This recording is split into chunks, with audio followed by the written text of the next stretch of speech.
Welcome, ladies and gentlemen. It's Axel Phillips here from Every Point's a Winner. Hopefully you've joined us. A big hello to Robert John and also a couple of the boys up there. They're big Bulldogs fans and they're going to need to be without the Stephen Crichton-led side. Matt Burton is moved to the centres. This is the biggest game of his career, I believe, going back to the centres. And also being brought in is Satili Tupanua moves to prop from the bench, and he's starting. Salmon's still at 13, Kickoff. There is another change there. Reid Marnie's coming to hooker. He'll be up against Mitch Kenny, who's also passed the fitness test, and he's one of the best defenders in the game. And Penrith fully cocked to defend and go on to try and win a fifth title. But first, they've got to get past Canterbury first and then see how they go from there. Brad Snyder coming off the 14. Bailey Hayward is the first of the interchanges. Then Josh Curran in the 10 will be wearing number 10, Josh Curran. Liam Henry, the 15. Kurt Mann, the 14. Isaiah Pa'ali'i, 16. Harry Hayes, 16. And opposite Luke Garner, 17. The reserves are Dane Laurie and Blake Wilson, but they won't be brought into the game at this stage. We are approximately half an hour away from the match, but we're going to go through a little bit of the matchup. So it's Connor Tracy up against Dylan Edwards. Dylan Edwards hasn't had the best game of. He really hasn't had the best. He had a little bit better game last week. Paul Alamotti, he's back on the wing. He's up against Jacob Kiraz. To me, Jacob Kiraz can be hot or cold.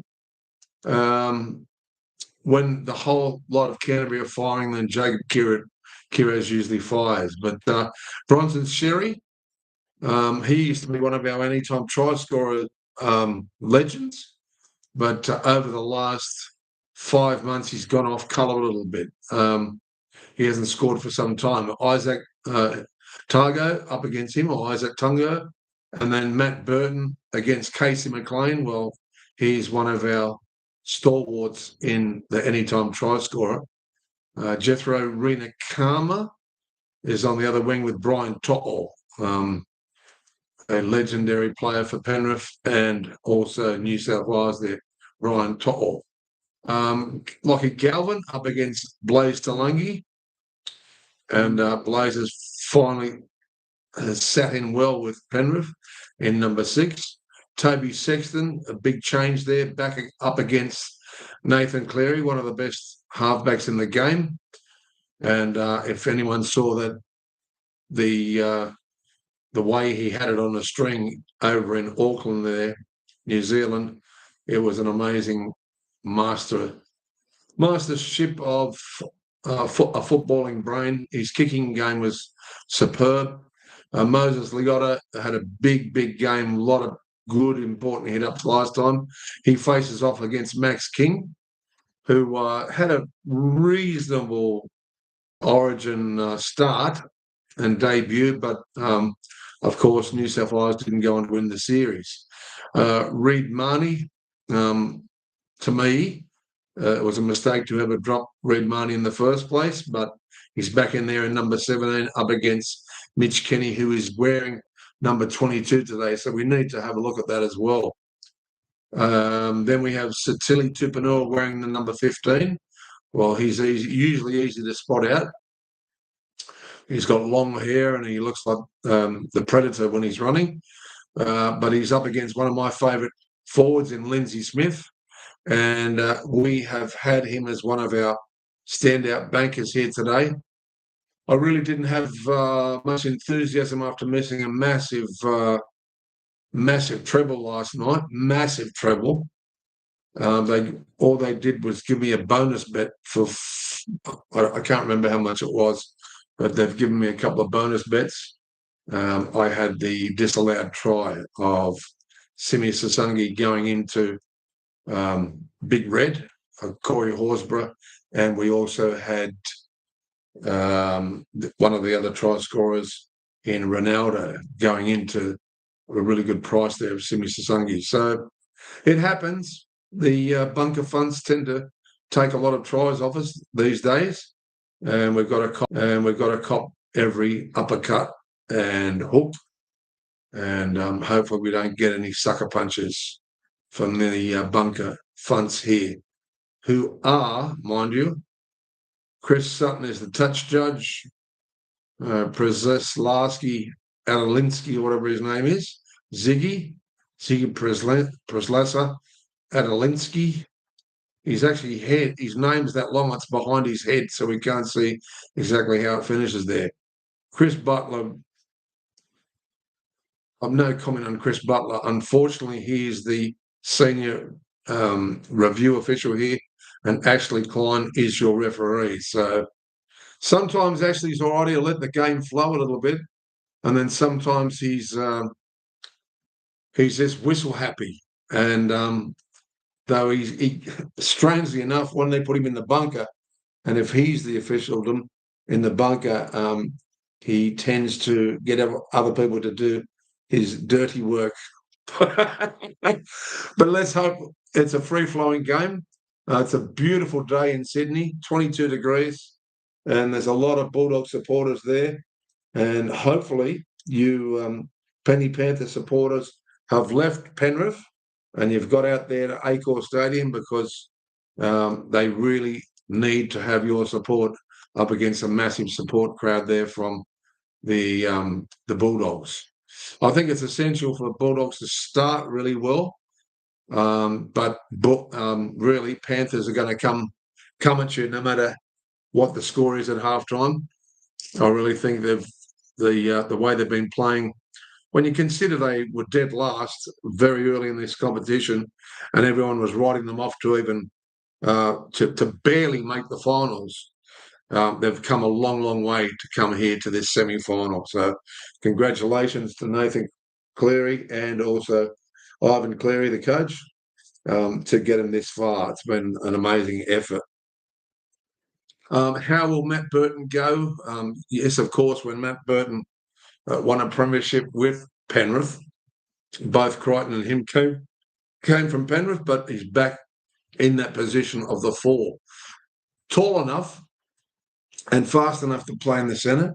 Be interesting, the clash with him and Casey McLean. So I'm really looking forward to that.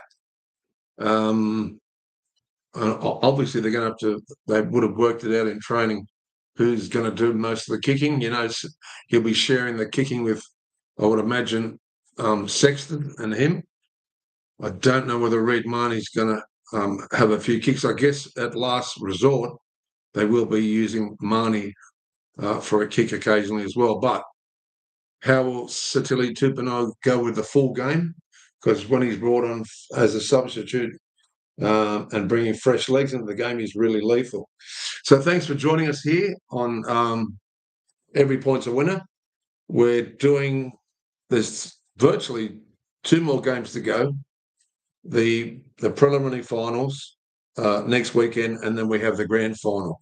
We are hoping to have one of the females here to assist us with the NRLW final, but we need to make a few inquiries before that. So that'll be good for the ladies.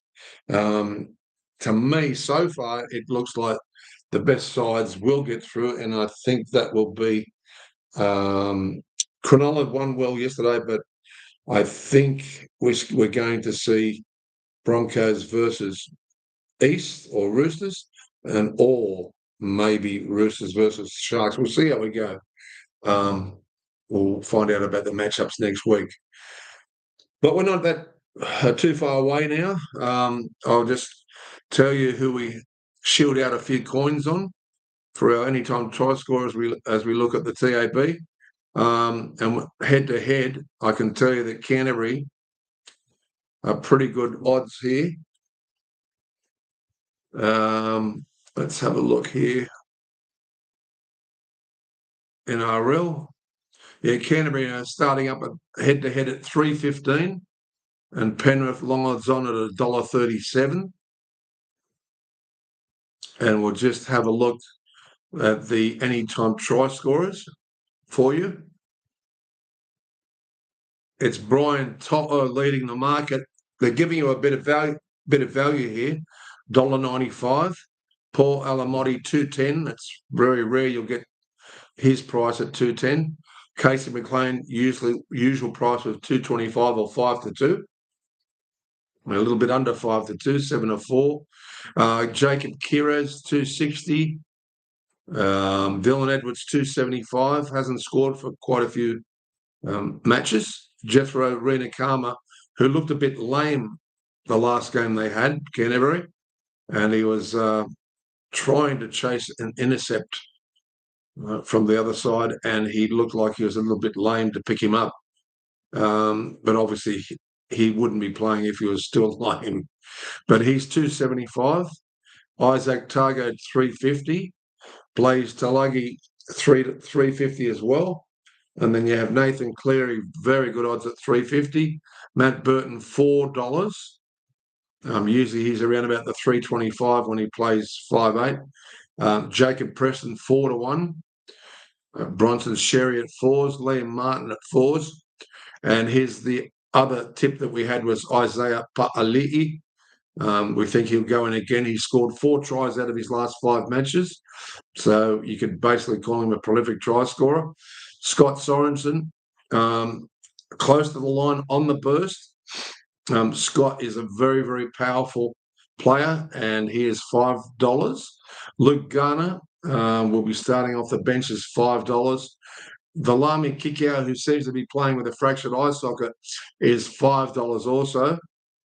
He was due to score last start, but had that injury, and he wasn't the same after that. Connor Tracy has not scored for quite some time. He is $5.50. Mitch Kenny, 6 to 1, just coming back from a small injury. Satili Tupanua is 6s. He hasn't scored forever and a day. Lachlan Galvin scored once in the last 3 matches. He is $6.50. Lindsay Smith is our main banker today. Although I didn't express any doubles or trebles, if you got any extra money, you can put them on the ones I'm giving you. But Lindsay Smith would be our main banker at 8 to 1 there. He seems to be very lethal in big games, and he always hangs around the edge of Cleary, and that's a really good thing because he will go over. And he's very hard to stop, a monster of a man, and he's got a little bit of a sidestep, and he's fast. Isaiah Yeo is 8 to 1. Brad Schneider, 8 to 1. Toby Sexton, 8.50. Liam Henry, 9s. Curran, 10s. Bailey Hayward, 11s from the bench. Salmon, 11s. Kurt Mann, 11s from the bench. Reed Marnie, 11s. Moses Leoto, 11s. All guys that haven't scored for ever and a day. Harry Hayes on the bench, 13s, and Max King at 15s. So the last time they met, looking at the ladder here, of course, Canterbury finished 3rd and Panthers finished 7th. And basically the last time they played, it was a big win to Canterbury. That was round 26, and it was the 28th of the 8th. Canterbury 28 defeated Penrith 4, and they'd be hoping, with fingers crossed, that sort of repeats for this game. Okay, let's have a look here. We're not that far away. They're just interviewing Cameron Ciraldo on the TV. So if you've got those bankers, we had Casey McLean, we had Nathan Cleary, Isaiah Pa'ali'i, and we threw in Liam Martin. Lindsay Smith was one of our main bankers, and we also chucked in a Canterbury player down here in the form of Jacob Preston. I was tossing up between him and I was tossing up between him and Matt Burton, but Matt Burton tends to score once every second game, and now it's his time not to score. So 2 games ago, he scored 1 game ago, then he scored 2 games before that and 2 games before that. But anyway, that's only following patterns there. Sorensen also is our other banker there. Lachlan Galvin, 650. And Toby Sexton, who scored last game for Canterbury, off a little bit of a deflection pass from kick out, 850. Liam Henry's 9's pretty good value, but Curran is 10s, and Salmon, Kurtman and Reed Money all 11s and onwards. So we're not too far away. They're just warming up. There's Toby Sexton as they go through their drills on stage, on the big stage, the Accor Stadium. And so what did you think about the game last night? It was very difficult when Canberra lost Ethan Strange, and it put a lot of pressure on the rest of the side to come up with some imaginary play, but they were a little bit listless. And once, I believe, Cronulla got 8 points in front, and then they got 2 converted tries plus that penalty goal in front, it seemed to really deflate Canberra's enthusiasm. But also the disallowed try didn't suit them that well, but Savali scored over in the corner, so it sort of made up for it. But they were a little bit dejected from the game prior that they lost in that marathon match with Broncos.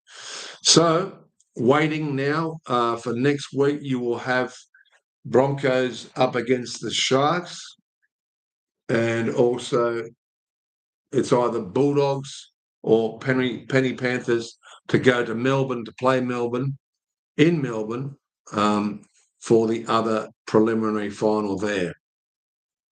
Just going to mess with this headset just for a little bit here. Okay, we're not that far away. Perfect weather for football. No, doesn't look like there's much wind there. There might be a little bit of a wind at the stadium up high for the kicks, but we'll soon see. And there's no rain. There's no rain whatsoever, so that's a really good thing for fast open football. Now I've got this working. I really need to get to well, there's no more Binglee up in Hurstville, but I need to get this little bit of a loose wire that's dropping out one of my headphone sides every couple of seconds. So there's a little bit of a loose wire here. I really need to fix that before the 2 preliminary finals next weekend and the grand final, because it's quite bothersome. It's like someone's got one hand over your ear, and I can't really resonate properly. We have some freshly squeezed lemon juice here. I know a few mates next door in the club will definitely be enjoying a few pints at the moment. And I had to talk to Robert John, one of the legends of Penshurst and Roselands, and he assured me that it's going to be a good game today. He's a legend, not a conspiracy theorist, but he's a lovely man.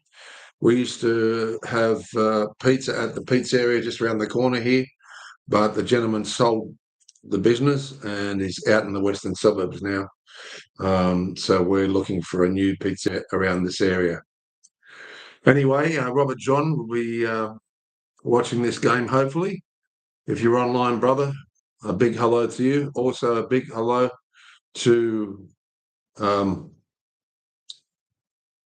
Sharif Omar up in Nova there, up in the Nova building, and his compatriots. But they're massive Bulldogs fans. So I think they're happy that there's been a few changes to the Bulldogs with Reed Money coming back in Sateli Tupanua, and also Bailey Hayward getting shuffled back to the interchange bench.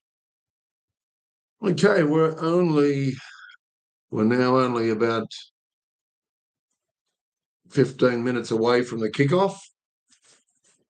And if you guys are having a bet on the TAB, I would suggest to you to get on those players I mentioned. But also, if you're a Canterbury fan and you think Canterbury are going to score, say, 2 or 3 tries, Jacob Kiraz is fairly good value there for you at 260, because usually he's a lot shorter than that. And who else is a little bit of value? Yeah, Matt Burton, 4s, playing slightly out of position. Some people would disagree with me. I thought Preston was really good odds at 4-1. 2 or 3 games ago, he went over, but he didn't look that likely to score last week. And prior to that, earlier in the season, he was a regular try scorer, and we had him quite a bit, Jacob Preston.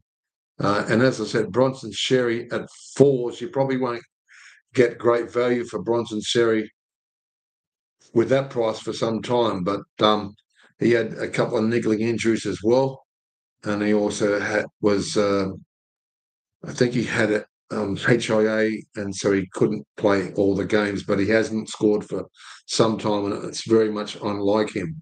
Liam Martin did go over for Penrith 2 games ago, and I just had a feeling, I can't remember whether it was a dream or just this vision of those crazy eyes that Liam Martin gets every time the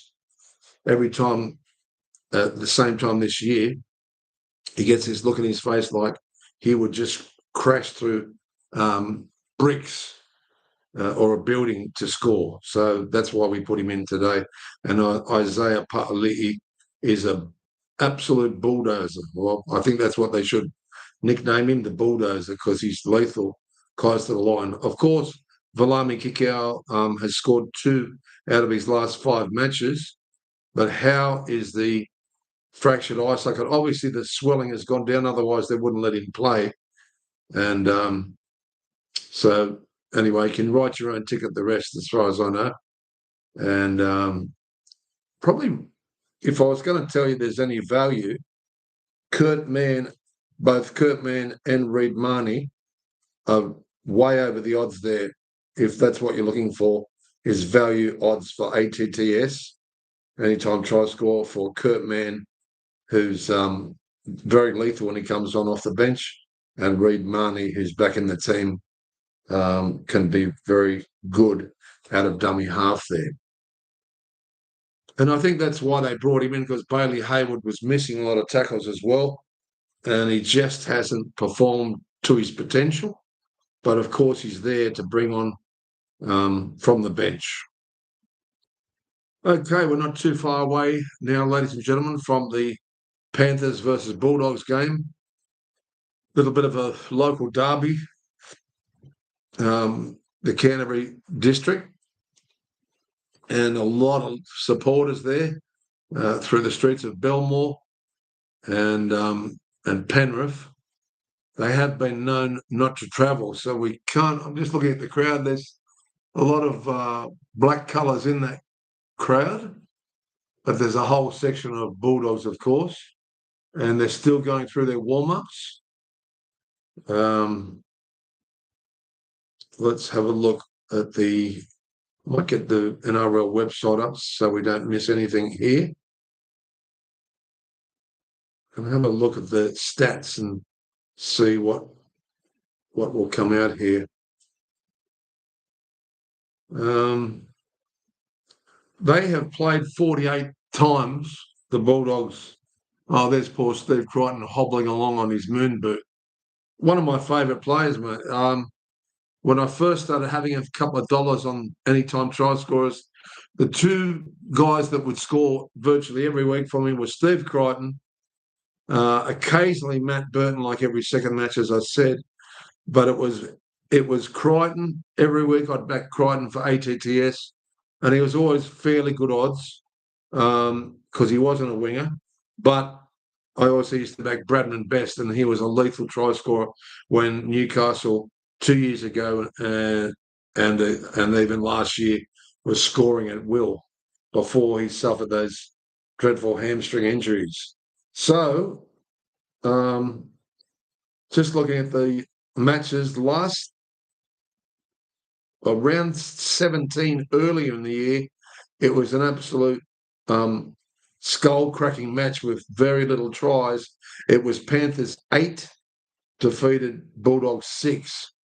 I remember that game very well. Preston and Kiraz must score in all my Bulldogs multis.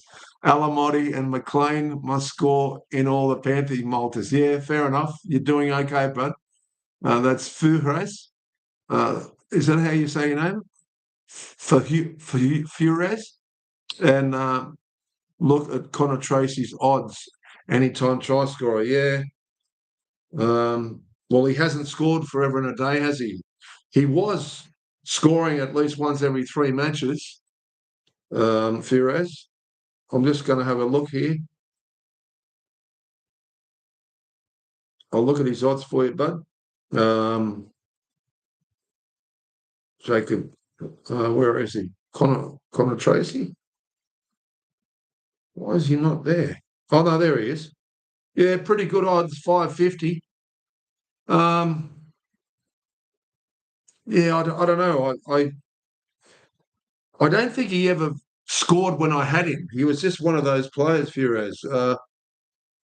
Every time I had him, and the funny thing was, if I had Jacob Kiraz, Connor Tracy would score. I don't think I ever put them together. If I did, they both didn't score. But that's the punt for you, you know. So anyway, there's Jonathan Thurston on the TV, on the free-to-air TV, which we'll be calling from. And now the Canterbury have done their warm-ups and they're moving back up the tunnel. And what does it say? We're bringing sexy back. One of the classic signs there near the Jacob Kiraz sign. Yeah, so I'll tell you who's unders is Mitch Kenny, because the last time he scored was when Father Santa Claus was here. He's only 6-1. And even Tupanua hasn't scored for some time. When he's on song, Tupanua, yes, he's fairly good. But he's a bit unders too at 6s. And Lockie Galvin, well, you take that with a grain of salt. When he's on song, he's on song. The pitch looks absolutely beautiful. There's the legend himself there, Billy, doing the commentary, and the fireworks are going off. It looks.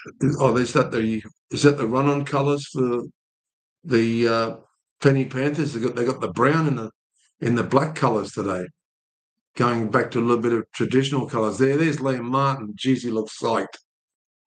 And that's like the sun's shining on that Guernsey, and it is black with the like some pinstripes or hoops, you would call them in horse racing. But it was just some of them are wearing the different colours with the red, white, and green there.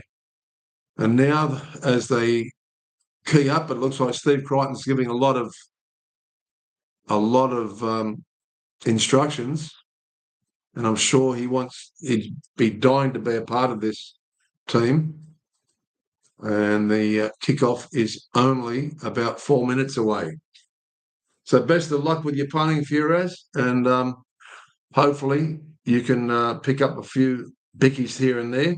Don't forget, if you've got a chance or you've got a phone, watch out for my favourite two today, Pa'ali'i and Lindsay Smith. But, of course, it all comes down to whether Nathan Cleary is going to have those two players running hardcore on the burst next to him. When they do follow him, and they usually do pretty well, those two players.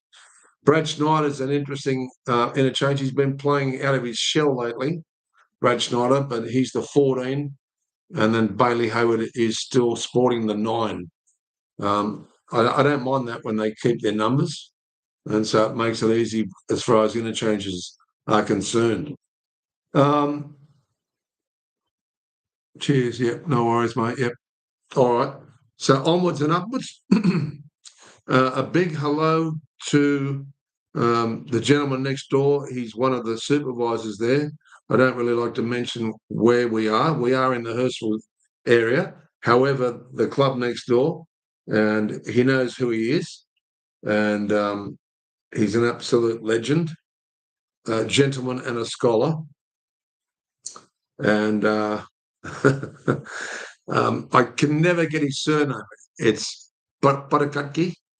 So hopefully I said it right today. So a big hello to you, Mr. Bataki. You know who you are. You're a big follower of, and you're always a gentleman to me. We play a little bit of roulette next door, and we've been doing fairly well, just following a Phoenix system that I've implemented. And you don't have to lay out too much to play it, but you have to be very patient and wait for the certain patterns to come. I'd like to take my little Phoenix system to the real roulette and see how it goes with real spinners or dealers, because when you're playing an electronic gaming machine, it's basically the random numbers are spinning out. But with a real number, anything with a real ball, anything could happen. I think I'd really like to try that at Star City one time. I never know, we might get an Every Points to Win a team together and head down to Star City one Saturday night during the silly season and see how we go. I did go to the casino one time whilst we're waiting for the 3 minutes left of the kickoff. I did go when they were building Star City, and it was a funny story. The races were rained out. It was at Rose Hill. It was probably at the start of spring like it is now. And my mates go, "Oh God, we can't go to the races. Let's go to the casino. Then we can have some bets at Melbourne. We can go to Melbourne and bet in the Star City and play some roulette." Anyway, my lucky number on roulette was 23, and that's what I'll play. Now my system's totally different, but I said to them, "I'm just going to play 23." They said, "Nah, just follow 1 to what was it, 1 to 16 or 1 to 19, and then you back red or black." So the first spin comes up, and 23 comes up, and I've looked at them. I said, "Tell me you're kidding." And it was minimum of a $5 bet the table we're on, and basically they've cost me $175 from the word go. And I said, "Right, you stick to your system. I'm going to go and stick to my system." Anyway, my two mates, hopefully they're listening to the broadcast at the moment, they both went and had bets on interstate races because, of course, Rosa was washed out. They left me to my own devices. So what I did, I just went and had a look, and I thought, 23 hasn't come up for a while on that table, 23. Anyway, I went to the two or three different tables, and I waited until I got a seat, jumped in, and backed 23. Now, lo and behold, the boys came back after a couple of hours, and I had this pocket full of chips. And because I kept on changing every time I thought 23 was going to stop coming out, I'd keep on changing tables. And they found me anyway, and they said, "What are all those chips?" I said, 23, mate. I told you. I warned you. I told you. So anyway, as the boys just put their hands around each other here, they are wearing the black colours with the oak and the brown numbering. May not be as easy to see from my small TV, but we'll do the best we can. Actually, I liked it. I actually like the black Panthers Guernsey and the brown.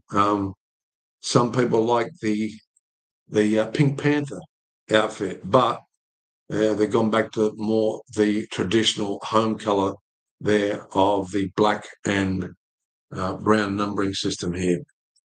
Anyway, yes, that was funny. They just couldn't believe it. I said, well, and I think ended up winning about $800, which is fairly good. I think we only went there with a couple of $100 and we got, or I got probably $100 worth of $5 chips.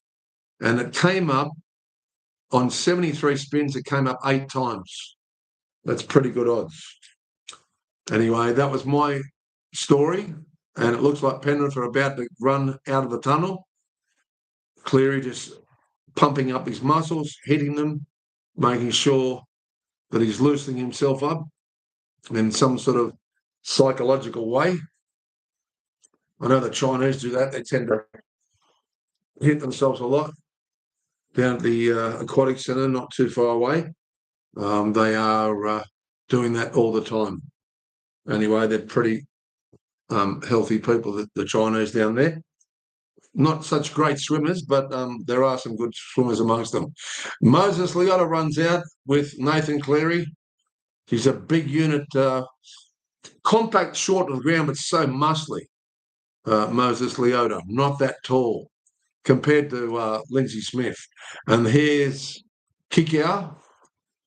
He wears those big support socks for those massive calf muscles of his.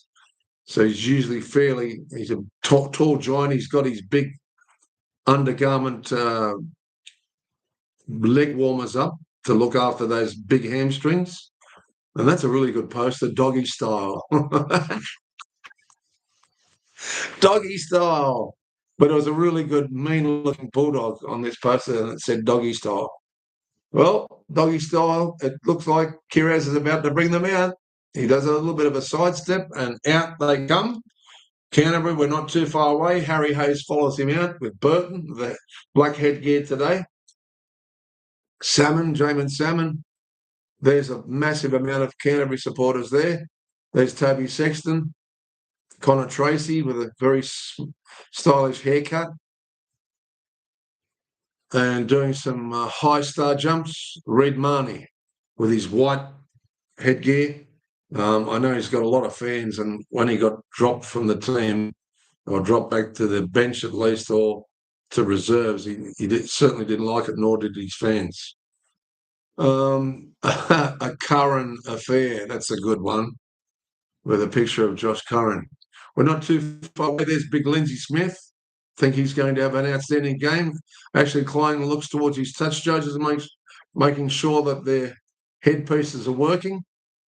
And we're only about 30 seconds from a kickoff here. Matt Burton looking to the skies, looking for some sort of resurrection for Canterbury's form recently. And we're about to kick off in today's coverage. Here we go. Here's the kickoff.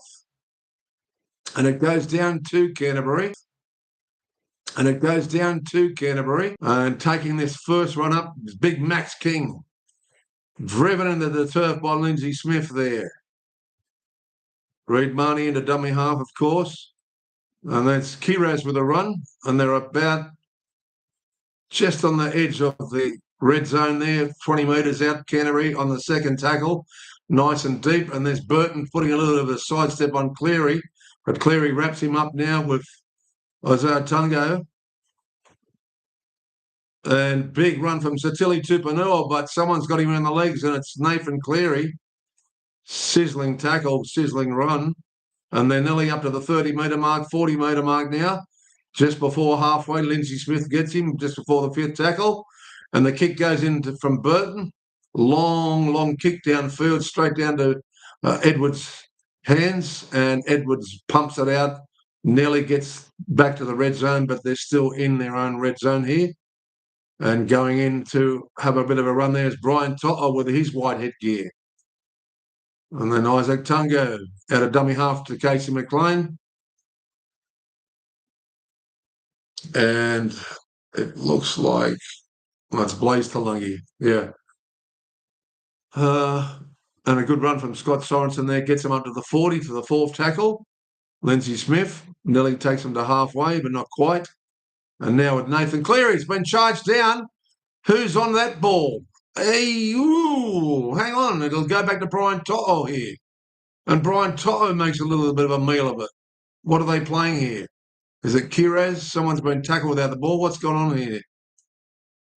Canterbury rushing towards the scrum. And it looks like they're going to get the ball here.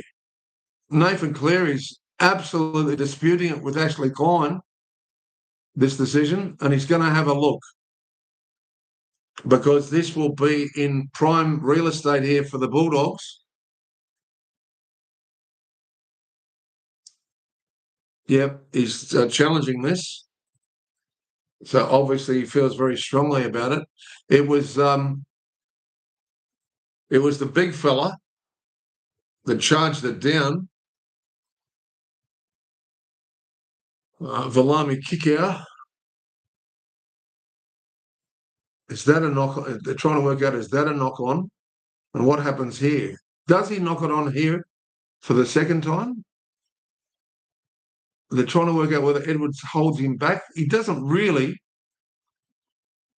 And then he has a bit of a falcon. Obviously, Edwards, he was saying that Edwards interfered with him. But I don't think it's...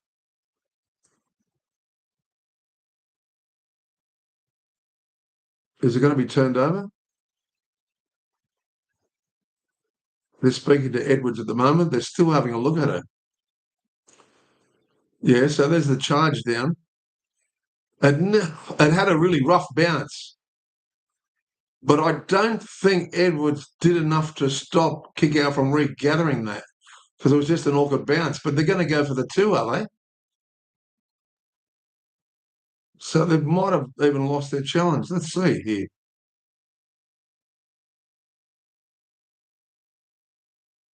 Are they going for the 2 or are they going for the tap?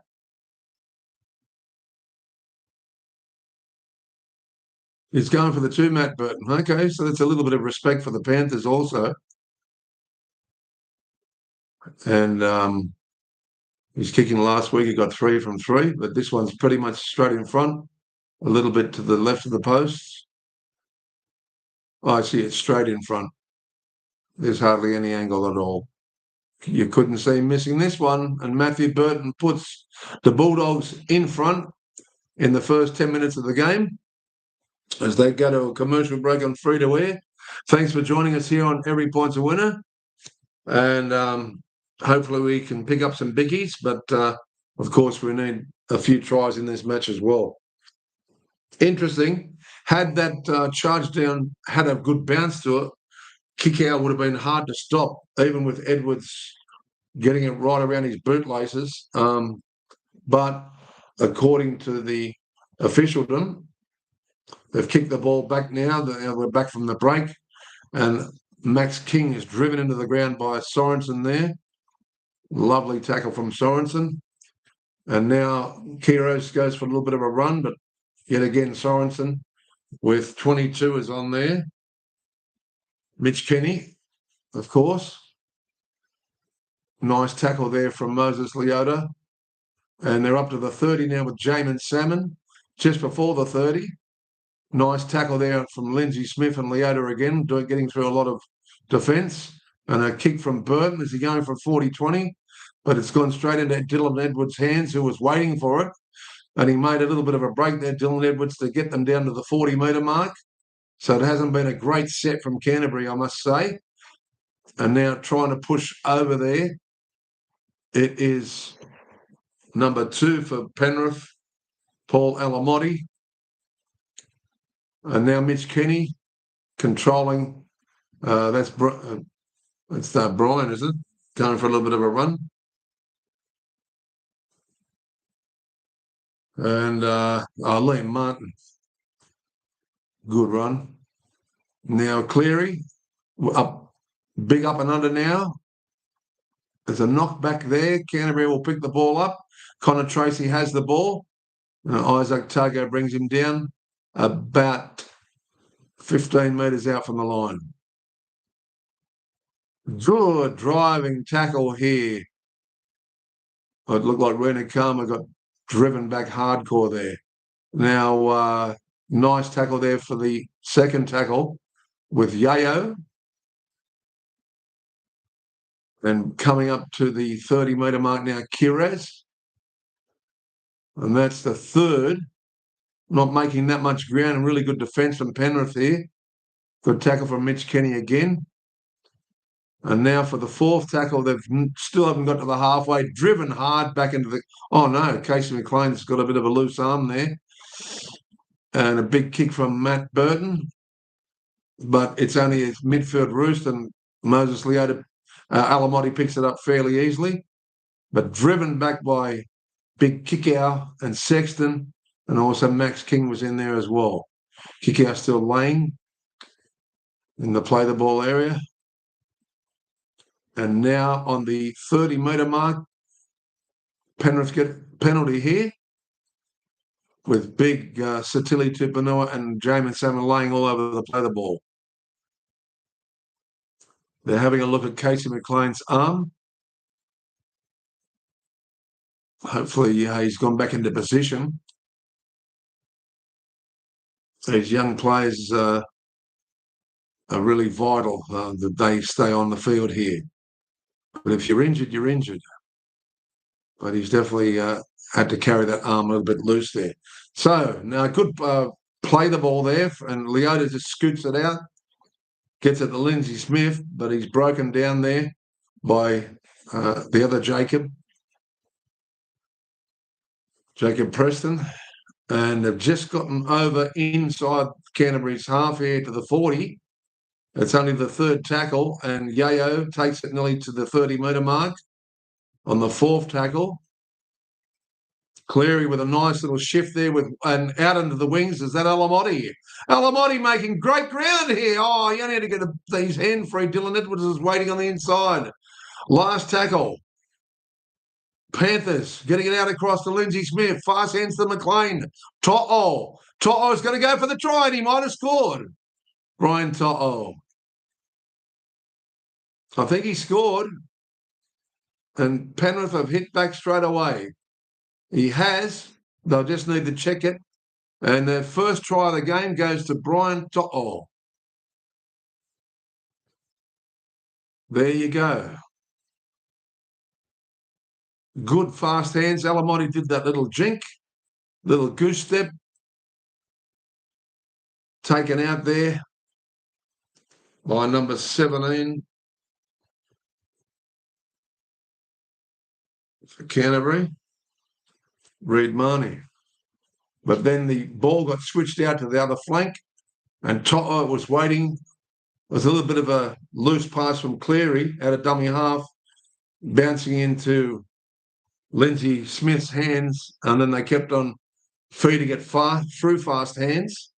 They gave it out, a nice little pass there from Casey McLean straight into Brian To'o's basket, and he just put the accelerator down, and To'o goes over for the first of the tries from either side. 4-2. Let's see if Cleary can convert this one. Yeah, the bouncing ball to Smith. And then it looked like Sorensen, McLean twist and turn with a bounce that favoured To'o, and To'o's magic finish puts Penrith in front. And he'd be very, very happy with that. They're just showing Alamotti's little goose step there. I thought he was going to go the whole way there. He had his hands to get loose, to give it to Edwards, but they end up scoring anyway. So that penalty against Canterbury resulted in Penrith scoring. So we have, my goodness, there's only been 9 minutes in the match so far. Cleary looks like he's kicked this one from the sideline, and I'd suggest he's got it at 6-2. And a great kick there from Nathan Cleary. Puts them 4 points in front, 6 points to 2. And we better wet the whistle here.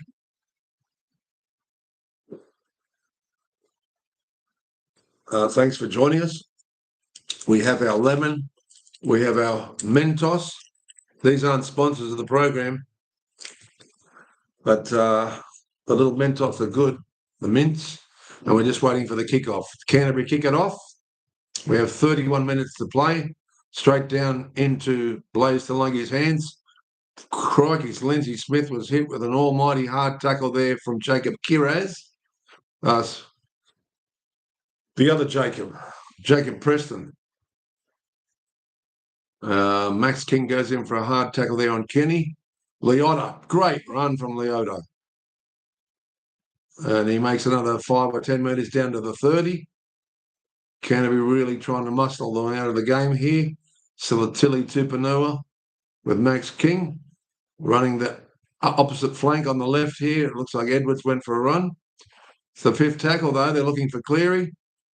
Cleary inside his own half, looking for the 40-20, just missed it and picked up there by, is that Kiraz with the Illuminous boots? Yes, it is.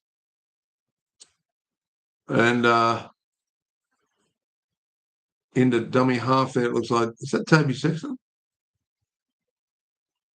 No, that's Galvin. He's got putting a bit of a perm today with that hairstyle. Reed Marnie goes into dummy half. They're 40 metres inside their own half here. Not quite to halfway. Fourth tackle, Reed Marnie makes good ground there. Gives it on to Kickoff. Then out to Salmon. Short pass in. McLean nearly picked it up. It's come off Lindsay Smith's hands and Penrith dived on it, but is it a knock on to Canterbury first? Yeah, I'd say Canterbury will give up the possession here. Galvin tried to get a fast pass, but who to? It was awful from Galvin. Because he saw McLean coming and he panicked.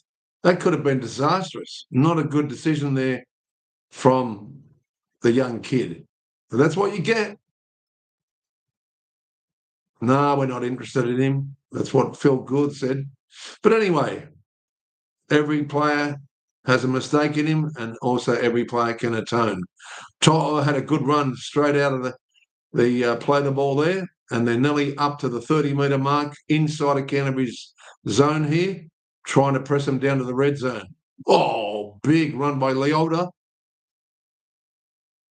And Leota takes him down nearly to the edge of the red zone. Nice pass from Lindsay Smith. Is that to McLean? Oh, it was a Blaise Talungi.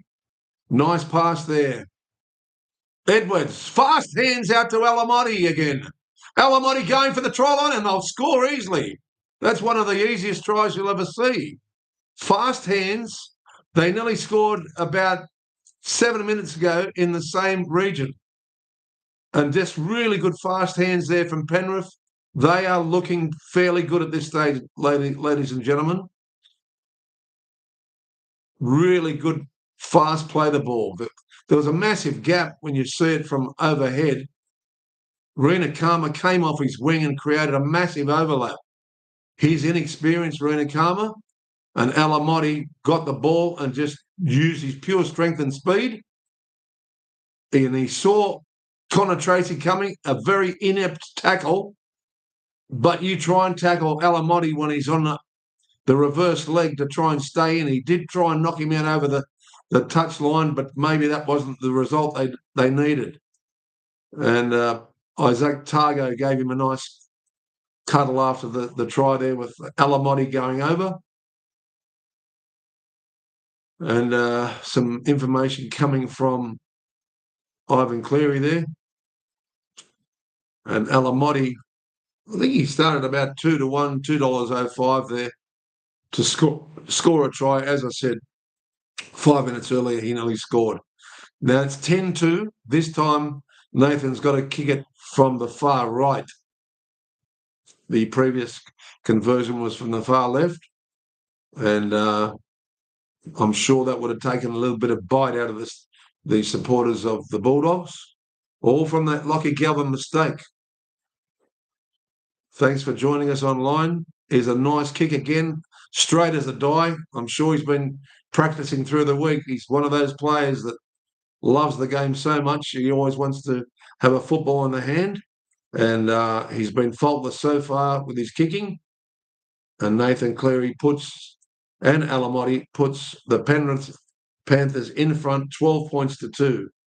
The perfect desired start from the Penny Panthers. And just fast hands.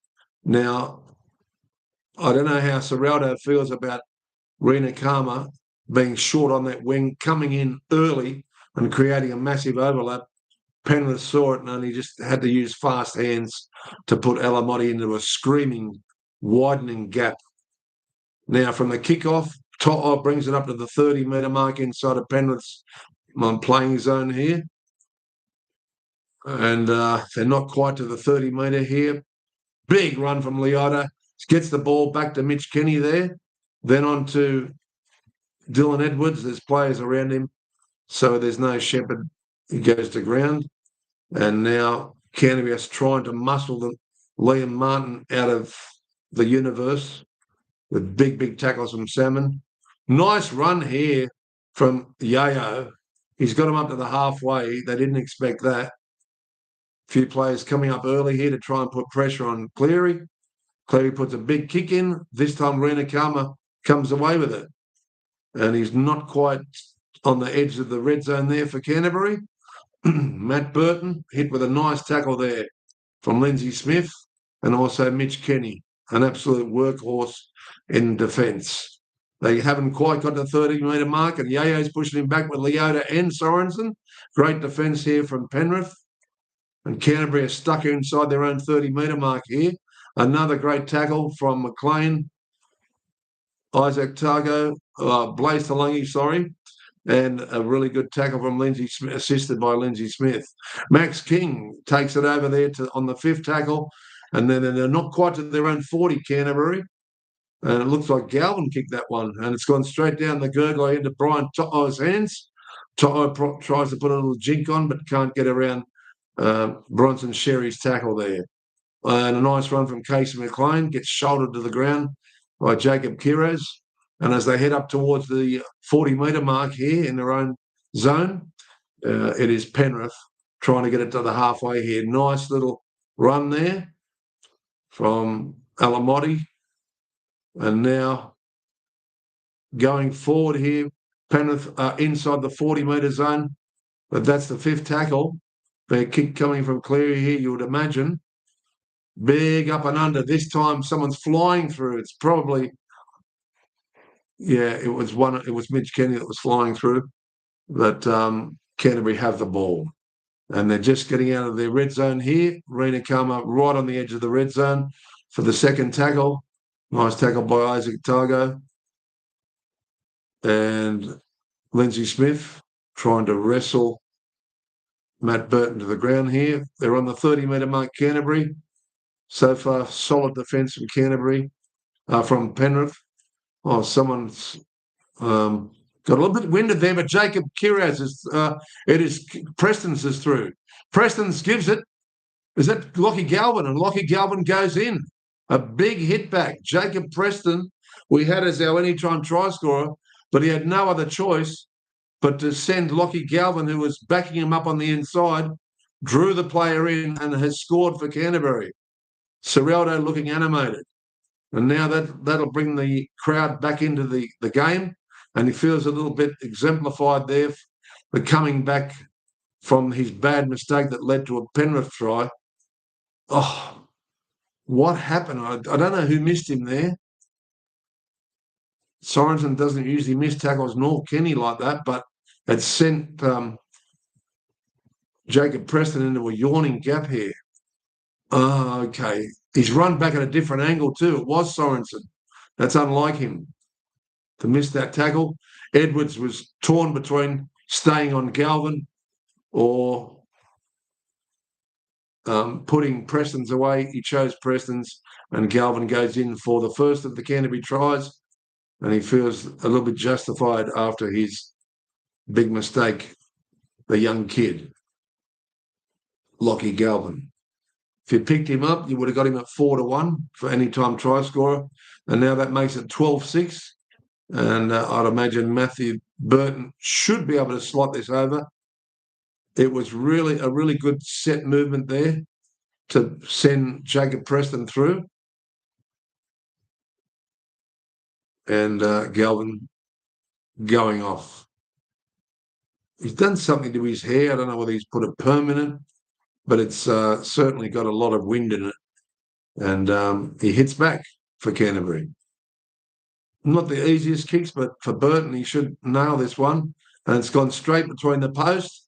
And it is game back on with Penrith leading 12 points to 8 in the second of the finals here, the semi-final, which will lead to the 2 preliminary finals next weekend, one in Melbourne and one up in Suncorp. Okay. Canterbury has hit back, and Jacob Preston going right through a yawning gap there. Just waiting for the kickoff. So they get their commercial advertisements out the way. Preston, yeah, we did have Preston. But anyway, the kickoff has gone back to Canterbury and Max King. Reid Marnie on their own 20-metre mark here, driven back by Liam Henry, is on now and going through. Oh, big tackle there on Jacob Preston from Blaze Talungi. And now 16 is on for Canterbury. And Harry Hayes is on for Canterbury. Reid Marnie had a dummy half. Another run from Galvin. And not quite to the halfway. Burton kicking on his own side of halfway. And it's gone straight down into Alamotti's hands. Alamotti will play the ball right on the edge of the Penrith red zone here. Isaac Targo goes for a run. Cleary goes into dummy half. Onto To'o. Nice run there from To'o. Beautiful tackle from Reid Marnie, Galvin and Preston. Penrith pushing hard down the middle here. It looked like Blaze Talungi was going to release that. Lucky he didn't, because they would have lost the ball. They're just over halfway here with Dylan Edwards, another hit up. Mitch Kenny had a dummy half, gives it to Captain Cleary. And Rena Karma smacked over there by Liam Martin. Nice tackle on Burton there, around the bootlaces there. They didn't get another set of 6, although they were calling for it. Connor Tracy, tackled by Sorensen. Good defence. Not quite to the 30, Canterbury. And a good tackle by Moses Leota there.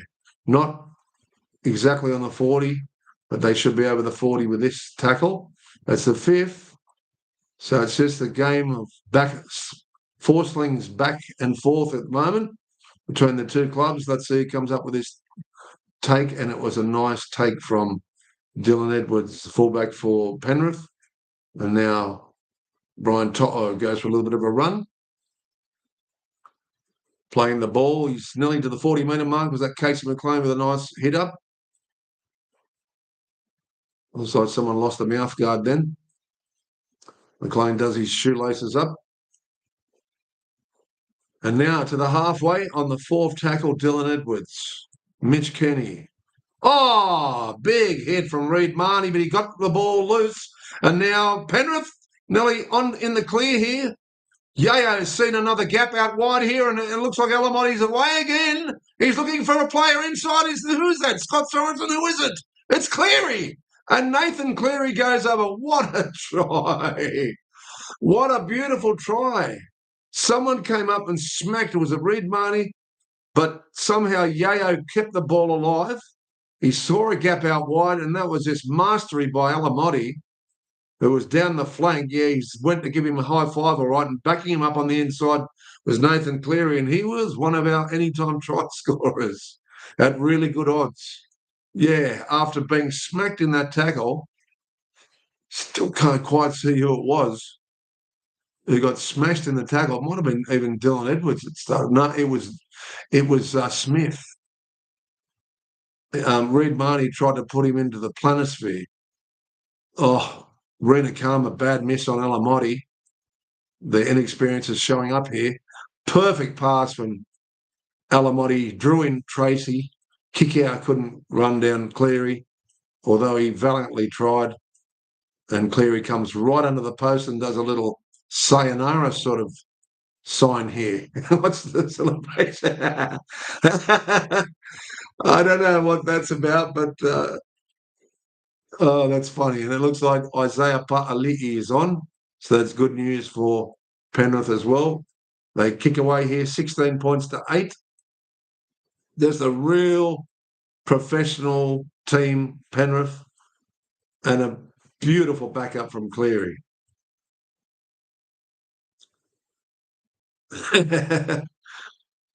This time he'll get right between the posts, and now they'll go to a 10-point lead by the looks of it.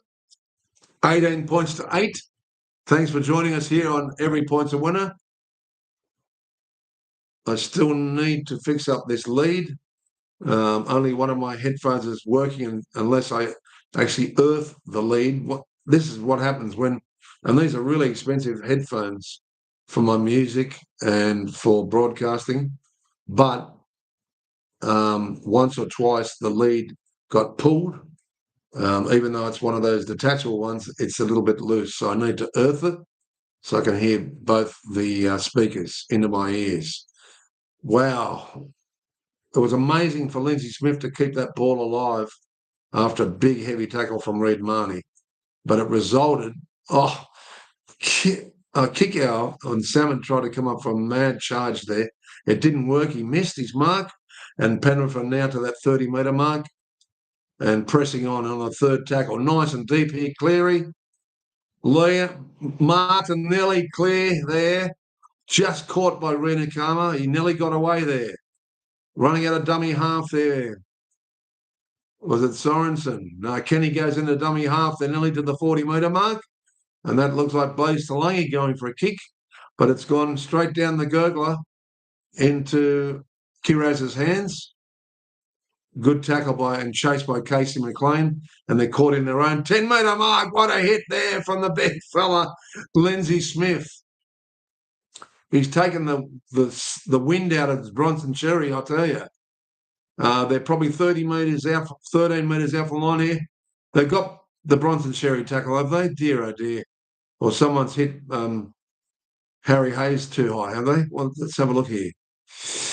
There's not much in that. He was actually falling in the tackle.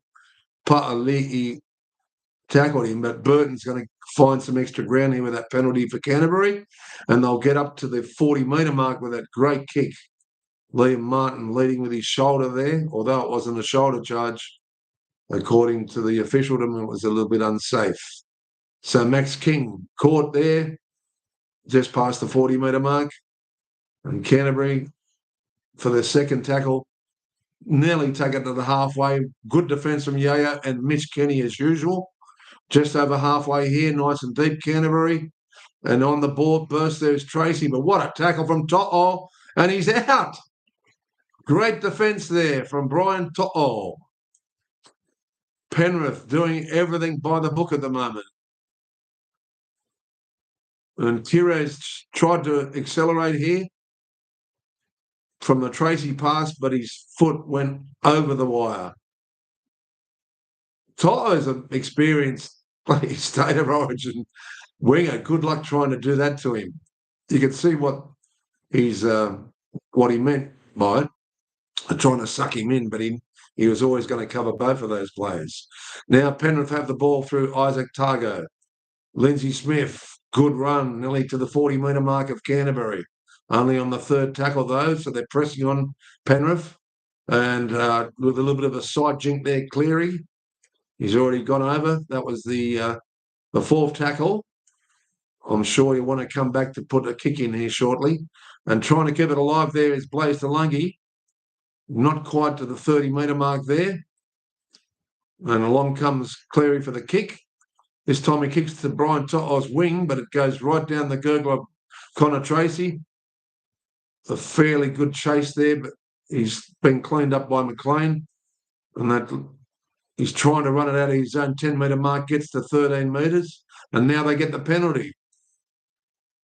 Yayo didn't square up, or Mitch Kenny had out of dummy half there, and they've given the penalty. Another penalty to Canterbury. Yeah. Bronson Cherry was hit just a little bit high. He's a tall man, Yayo. Massive kick from Burton, and he's found another 20 metres there to get into the 40-metre mark. Big kick from Burton. Trailing 18-8, and we've still got 13 minutes left in the first half. Then we're going to make a nice cup of coffee. And a good tackle there from Lindsay Smith and Isaiah Pa'ali'i. Nice defence there from Penrith. Mitch Kenny assisted. And now, he's dropped the ball. They've knocked the ball on here, Canterbury. Matt Burton trying to get fast hands out to the deep standing assailants.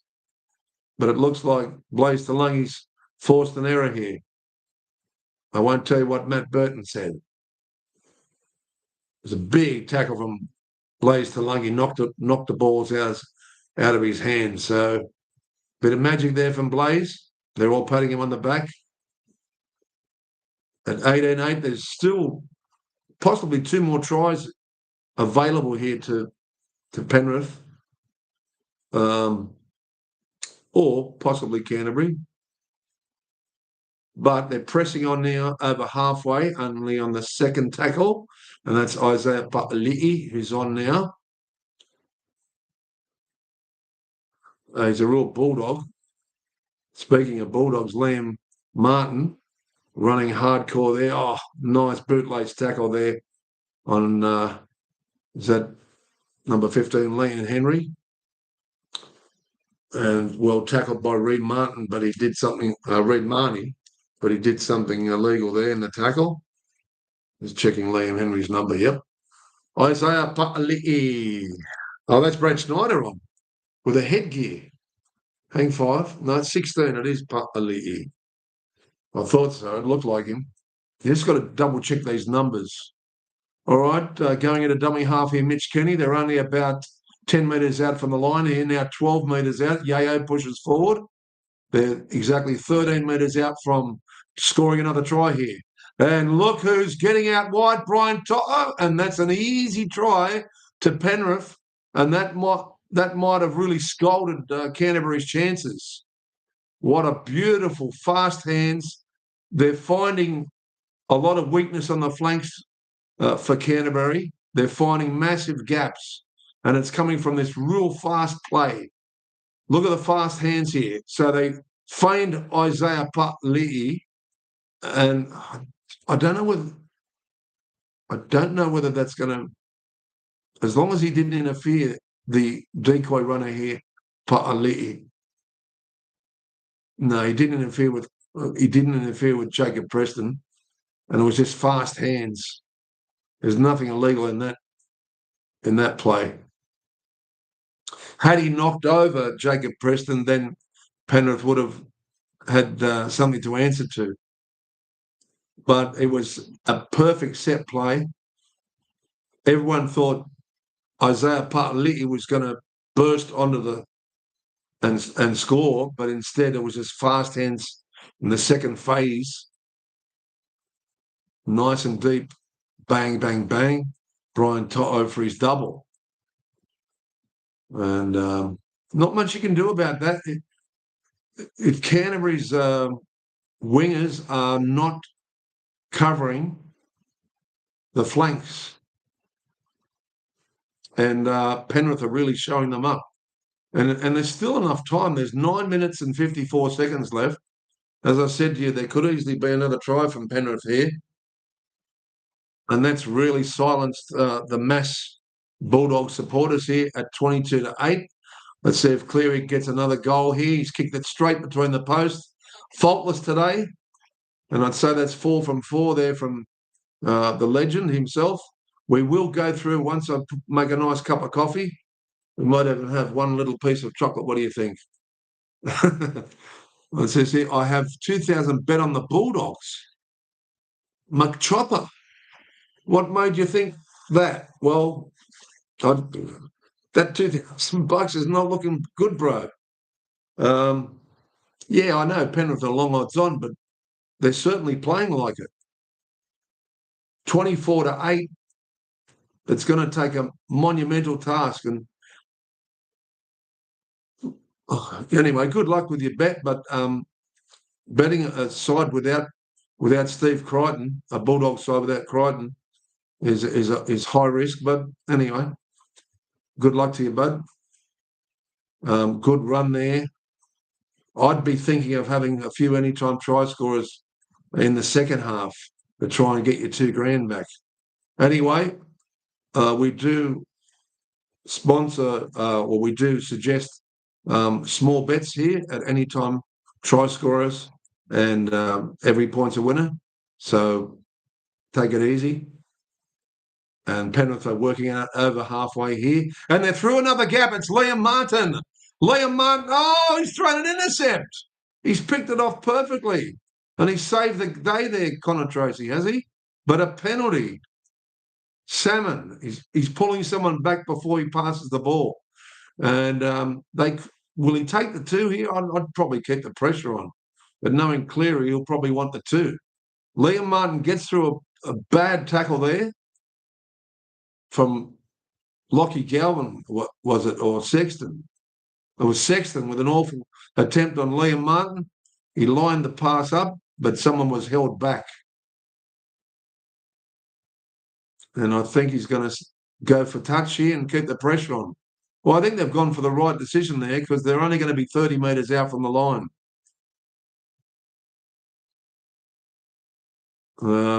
Really good hands here, Penrith, from that tap. Lockie Galvin doing the best he can. Bailey Hayward is now on for Canterbury. Big run by Isaiah Puttley, one of the bulldozers of Penrith. And when he's close to the line, he's really hard to stop. Nice little jinking run from Isaiah Yeo. Yeo nearly gets him to the edge of the red zone on the third tackle. Nice and deep here. And second phase play, it nearly looked like Isaiah Teo, or was it Blaze Talangi? Nearly got through a gap there. Lindsay Smith's looking for the backup here. Mitch Kenny. But using Isaiah Pa'ali'i here, you would think. Chasing the ball through his Pa'ali'i. Oh, is it Liam Henry? Liam Henry stormed through and scored a try.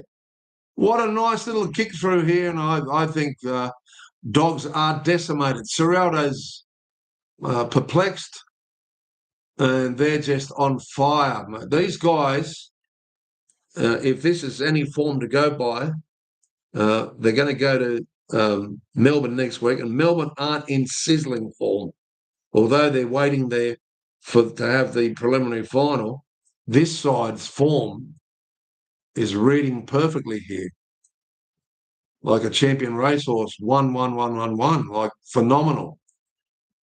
What a kick is that from it was from Mitch Kenny, and Liam Martin was there storming through. For a second, I thought it was Pa'ali'i, but I thought, no, Pa'ali'i's not that tall because they're both wearing the headgear. And then the first thing I saw was number 15. And Liam Henry scored a couple of tries like that this year. And that's put Penrith a long way in front at half-time. They've nearly, well, with the conversion here, they'll get to 30. So it'll be 30 points to 8. And Cleary will be faultless here.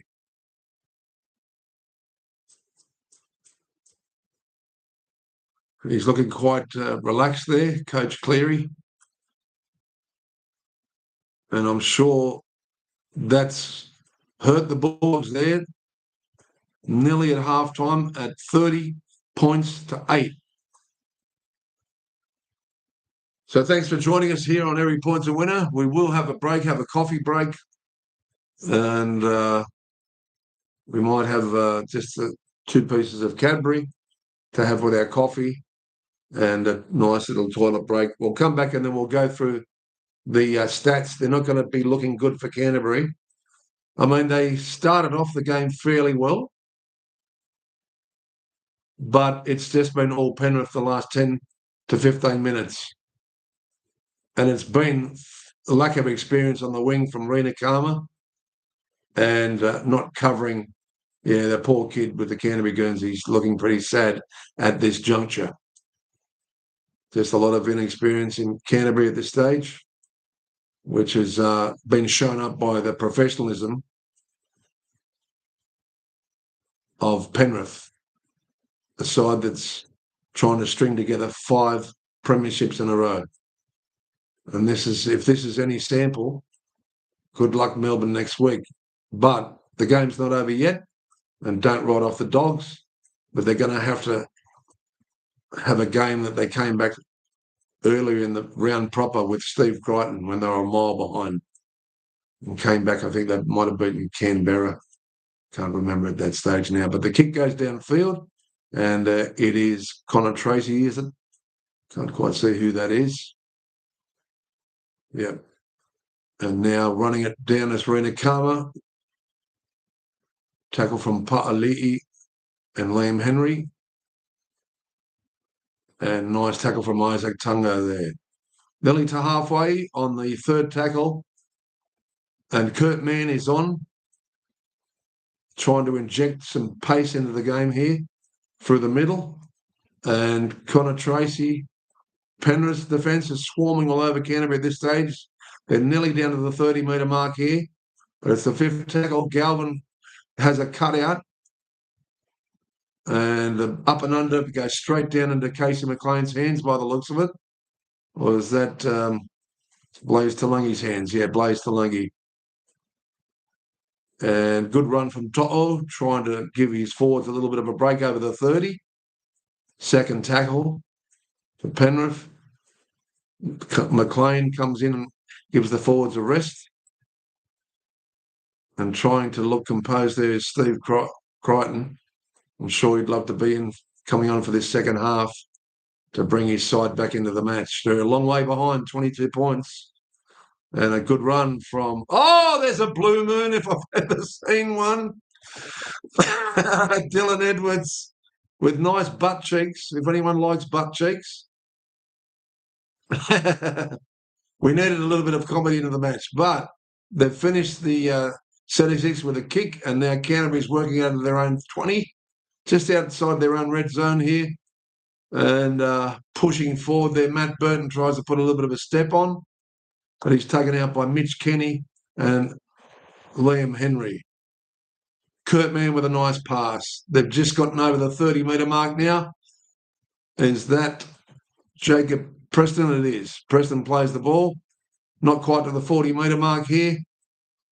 And he thought twice about that pass, Kurt Mann, and the other dude overran him. Salmon overran him. So he had to pull it back in. Now with a big kick downfield, it goes straight down into Dylan Edwards' hands, and he runs it back out of over the 30. We're only 2 minutes before the break here. Brian To'o with a hit up. Salmon misses another tackle. Cleaned up there by Mann and Vilami Kikau. Nice tackle there from Harry Hayes. He's a good defender. What a big run here from Isaac Targo, is it? Yeah. Big run. Fresh legs. Right up through the middle. Now, Penrith looking extremely dangerous here. But that pass sort of broke the play down a bit, but he keeps it alive. Brian To'o with a kick, and coming through is Pa'ali'i. Pa'ali'i scores a try for us. And if anyone followed our tips at the start of the game, Pa'ali'i was the value runner of this game. What a beautiful kick from Brian To'o. He showed enough sensible football brain to kick it, knowing there was 2 or 3 of the big forwards running through, and Isaiah Pa'ali'i picks up another try. That's his 5th try in 6 matches. That's pretty good for a replacement forward. Look at this. They're playing like the Panthers, the best Panthers side there are. And what a kick from Brian To'o, and perfect bounce to big Isaiah Pa'ali'i. I call him the bulldozer. Perfect kick from Brian To'o. Connor Tracy didn't know where he was. And just a perfect bounce. Every school kid wants that bounce that goes straight up into your breadbasket. Well, sadly for Canterbury, that is nearly put them more than 30 points behind. The try's confirmed. money in the bank here for every points a winner. For those people that followed us, we had about 4 to 5 of value try scorers here. We didn't have any doubles today. We got a nice try there from Pa'ali'i at really good odds. And of course, we had Nathan Cleary as our standout as well. I don't know what that double would pay, but I think Cleary was about 3 to 1 all up. He's going to get another goal here, and that puts them 36 points to 8. And that'll be it for half time. There might be enough time for a kickoff. I doubt it. There might be one kickoff. Will they go for a short kickoff? Canterbury, they've got some homework to do. What does Serraldo say to them to try and bring them into the match? So, all you subscribers, thank you for joining us today. Those people who are not subscribing, please subscribe. Write a comment. We'd like to keep the chat alive. There's a few big punters here. One of them had a big bet on the Bulldogs. I don't know how he's feeling now, considering they are, and that's half time, is it? That's half time.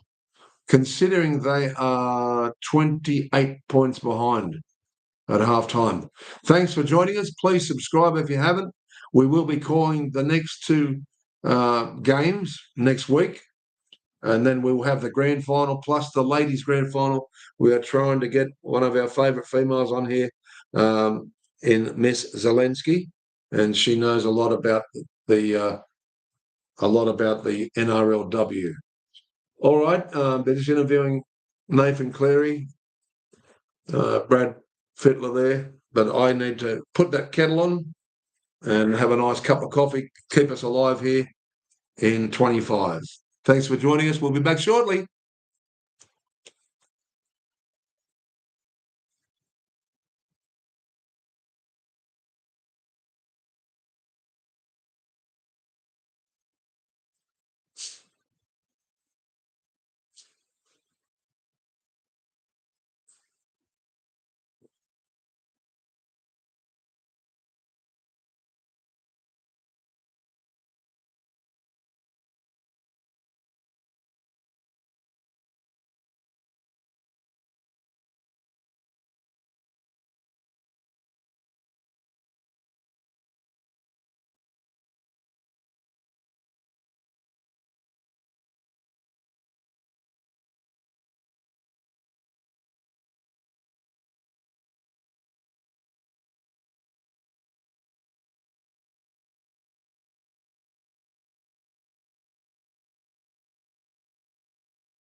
All right, we'll go and get this coffee, and then we'll come back and we'll talk about some stats of tackles, possession rate.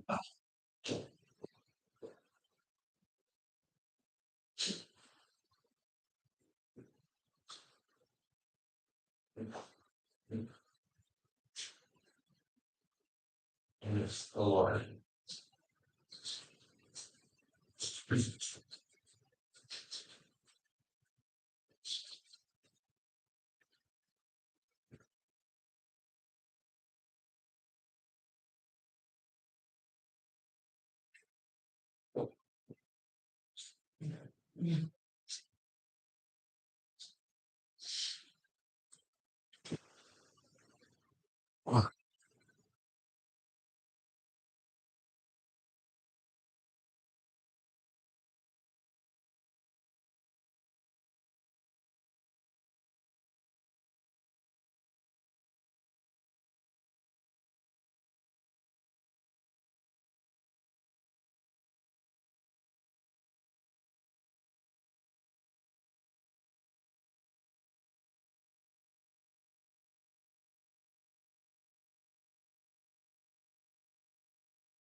Mhm.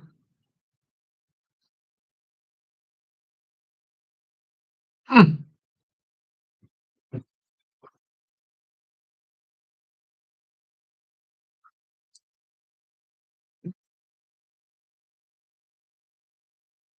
Well, they haven't had much to celebrate, Canterbury.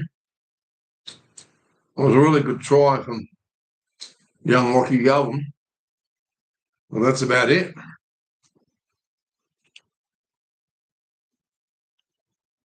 We will go over the stats. Let me just have some coffee.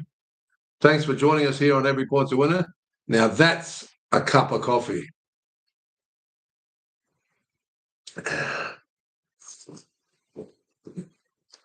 And coffee's so expensive these days, especially at IGA. We had to buy Robert Tim's. It's not a bad drop, Robert Tim's. We haven't got any sponsors here, so I'm not going to bash them up, highlight them too much. They just showed Liam Henry's try in the background there. Let's have a look at the stats. That'll be most important going forward. And then I'll give you who we've got in the second half. That gentleman, McChopper. I have a $2,000 bet on the Bulldogs. Well, I can't say I can get your money back from there because I don't know whether you were on earlier, McChopper, but I did tell you that Penrith were good things, and also that we had most of our anytime try scorers with the value forwards for Penrith. And one of those ones was Pa'ali'i. So he got us a good collect there. I'm just going back here and going to the NRL. Bulldogs are now $101 and suspension towards any Penrith bet. Okay, however, I did want to go back and have a look. I'll tell you who else we got. We got Scott Sorensen at 5-1 for the second half. Liam Martin at $4.50 or 9-2. We did have Jacob Preston, but he had to pass the ball to Lockie Galvin to send him send Galvin through for the first Canterbury try. Whether he can bounce back, I don't know. Lindsay Smith, he's played an outstanding game in attack and defence, but he hasn't really looked like going over at this early stage. But trust me, if he hangs around Cleary any longer, he's going to get a ball that may result in a try there. So Pa'ali'i and Lindsay Smith were our two big standouts in this game. We didn't have any doubles or three-leg parlays, which are our usual strength here. I'm just trying to work out, that we would have had, because Isaiah Pa'ali'i was our main banker, we would have had him straight into Cleary, who was good odds too. So what odds did we pick up Nathan Cleary? We need to have a look at that.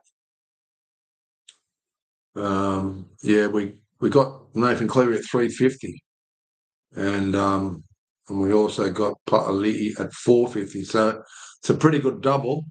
Had I exercised that idea, but I just thought I'm just going to concentrate on the call today and really enjoy it for what it's worth. So we've got Lindsay Smith running in the second half. We have Jacob Preston for Canterbury, Sorensen and Liam Martin. So two other forwards for Penrith. And the forwards have been dominating, haven't they? But Eliminotion, of course, went over. We'll just have a look at the NRL website here. We need to update it, though, because it's giving us right now the halftime there. So it's Brian Toto went over in the 7th minute, Lachlan Galvin 16th, Eliminotion 11th, Cleary 21st, Brian Toto again for his double on the 28th, Liam Henry 32nd minute, Isaiah Pa'ali'i 38th minute just before halftime. Thank goodness. Okay, let's go over to the player stats here and have a look at the tackles. To me, it's really, really important. And then we'll have a look at the possession rate and what have you after that. I'm just looking at the tackles here. That hasn't updated for the Dogs at this stage. Let's have a look at the Panthers with tackles. Okay, here we go. Blaze Talangi, 11 tackles. Leota, 13. Lindsay Smith, 17, probably leads the tackle. They haven't had to tackle that much because they've had a lot of the possession, but we'll check the possession rate out shortly. 14 tackles to Scott Sorensen. Liam Martin, 9. Isaiah Yeo, an absolute work animal, 15. And 19, Mitch Kenny. He is always, mate, when I heard Mitch Kenny was coming back, I virtually said, good luck for Canterbury trying to get through that man. He's one of the best tacklers in the game, and he invariably is one of the top 2 or top 3 tacklers for Penrith every game they play. Now let's have a look at the Bulldogs tackles here. And then we'll look at the possession rates and what have you. Okay, a lot of tackles here for Canterbury. My goodness, they've had to work a lot because they can't hold the ball. Jacob Preston, 26. 19 for Kickoff, 11 for Bailey Hayward, who hasn't been on for too long. Jamin Salmon, 23. He's usually a good defender, but he offers nothing in attack. Satili Tupanua, 11. Harry Hayes, good defender, 15. Reid Marnie, 23. And that's about all she wrote. Let's go to the team stats here. The possession rate, 95%. Phenomenal to Panthers. Completion rate 95%. Possession is 61% to 39, but they've done a lot with it to be 28 points in front at half time. Time and possession, Canterbury 10 minutes, 14 minutes 50 for Penny Panthers. Completion rate really awful for Canterbury, 78% as opposed to 95 for the near faultless Panthers. All runs meters 1,046 for Panthers, running rings around Bulldogs 545. Post contact meters as well 279. The defence is dropping off left, right, and centre for Canterbury 138. Line breaks 6 line breaks to 1. Panthers. These stats are telling you exactly what the score is. Tackle breaks 36 to Panthers, 11 to Bulldogs. Average set distance 49 metres for the Panthers and only 38 for the Bulldogs. They look mentally flattened as well. And I said to all my mates next door at the club this morning, I said, taking Steve Crichton out of Canterbury is like Ethan Strange being out of Canberra. Massive, massive loss. But anyway, it is what it is, and they're trying their hearts out, but they're getting destroyed by a side that's determined to get to the grand final and win their 5th consecutive premiership. The kick return rate is 179 off 95 there for the Dogs. Just looking at a few other things here before we have the kickoff. Tackles made 134. They didn't need that much. Panthers 208. That could come back and haunt them. They're just waiting for the kickoff. They're back on the field. Negative plays 3-1 to Canterbury, and that's about all she wrote. All right, both interchange benches 3-2 to Canterbury. So we're waiting for the kickoff. He looks at his touch judges, and the ball is in the air, kicking down to Blaze Talangi, and taking it down there, Mitch Kenny, also to the 20. Big run from Liam Henry. And Liam Henry takes it to about the 23-metre mark. Nice run from Isaiah Yayo, playing outstanding. Mitch Kenny, big difference to this side. Pa'ali'i takes it down to the 40 on the 4th tackle.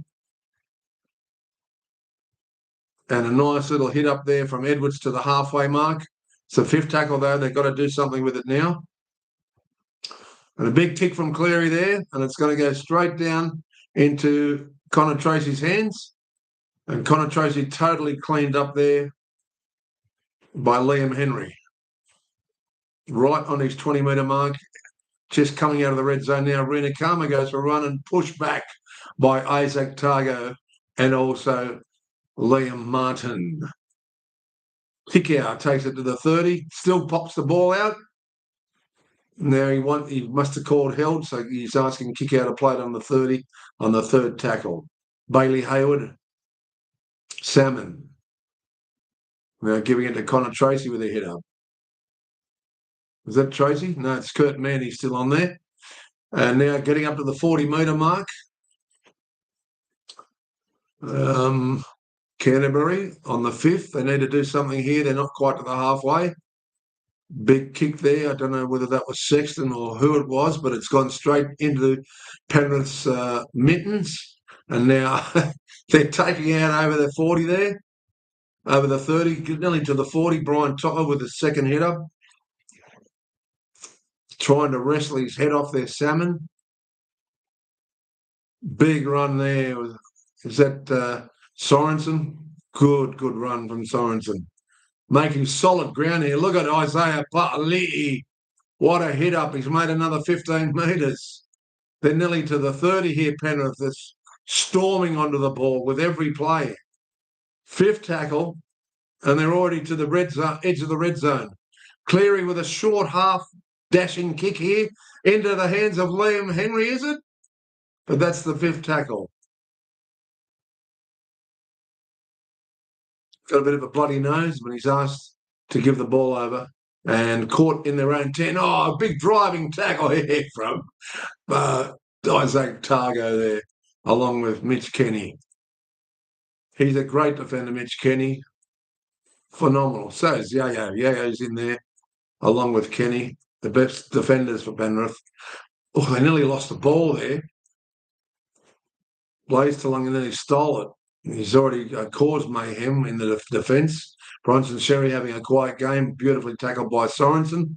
They're nearly up to the 30-metre mark here, but great defence from Canterbury. Kurtman tried to work through the gap there, but he's lost the ball.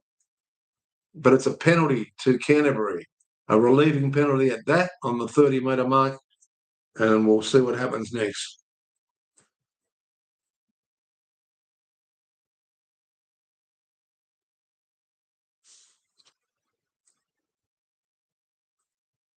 Kick from Burton. Penalties 4-3. They're up to the 30-metre mark. If they're going to come back into this match, they need to do it now. There's 36 minutes left. Canterbury, Salmon.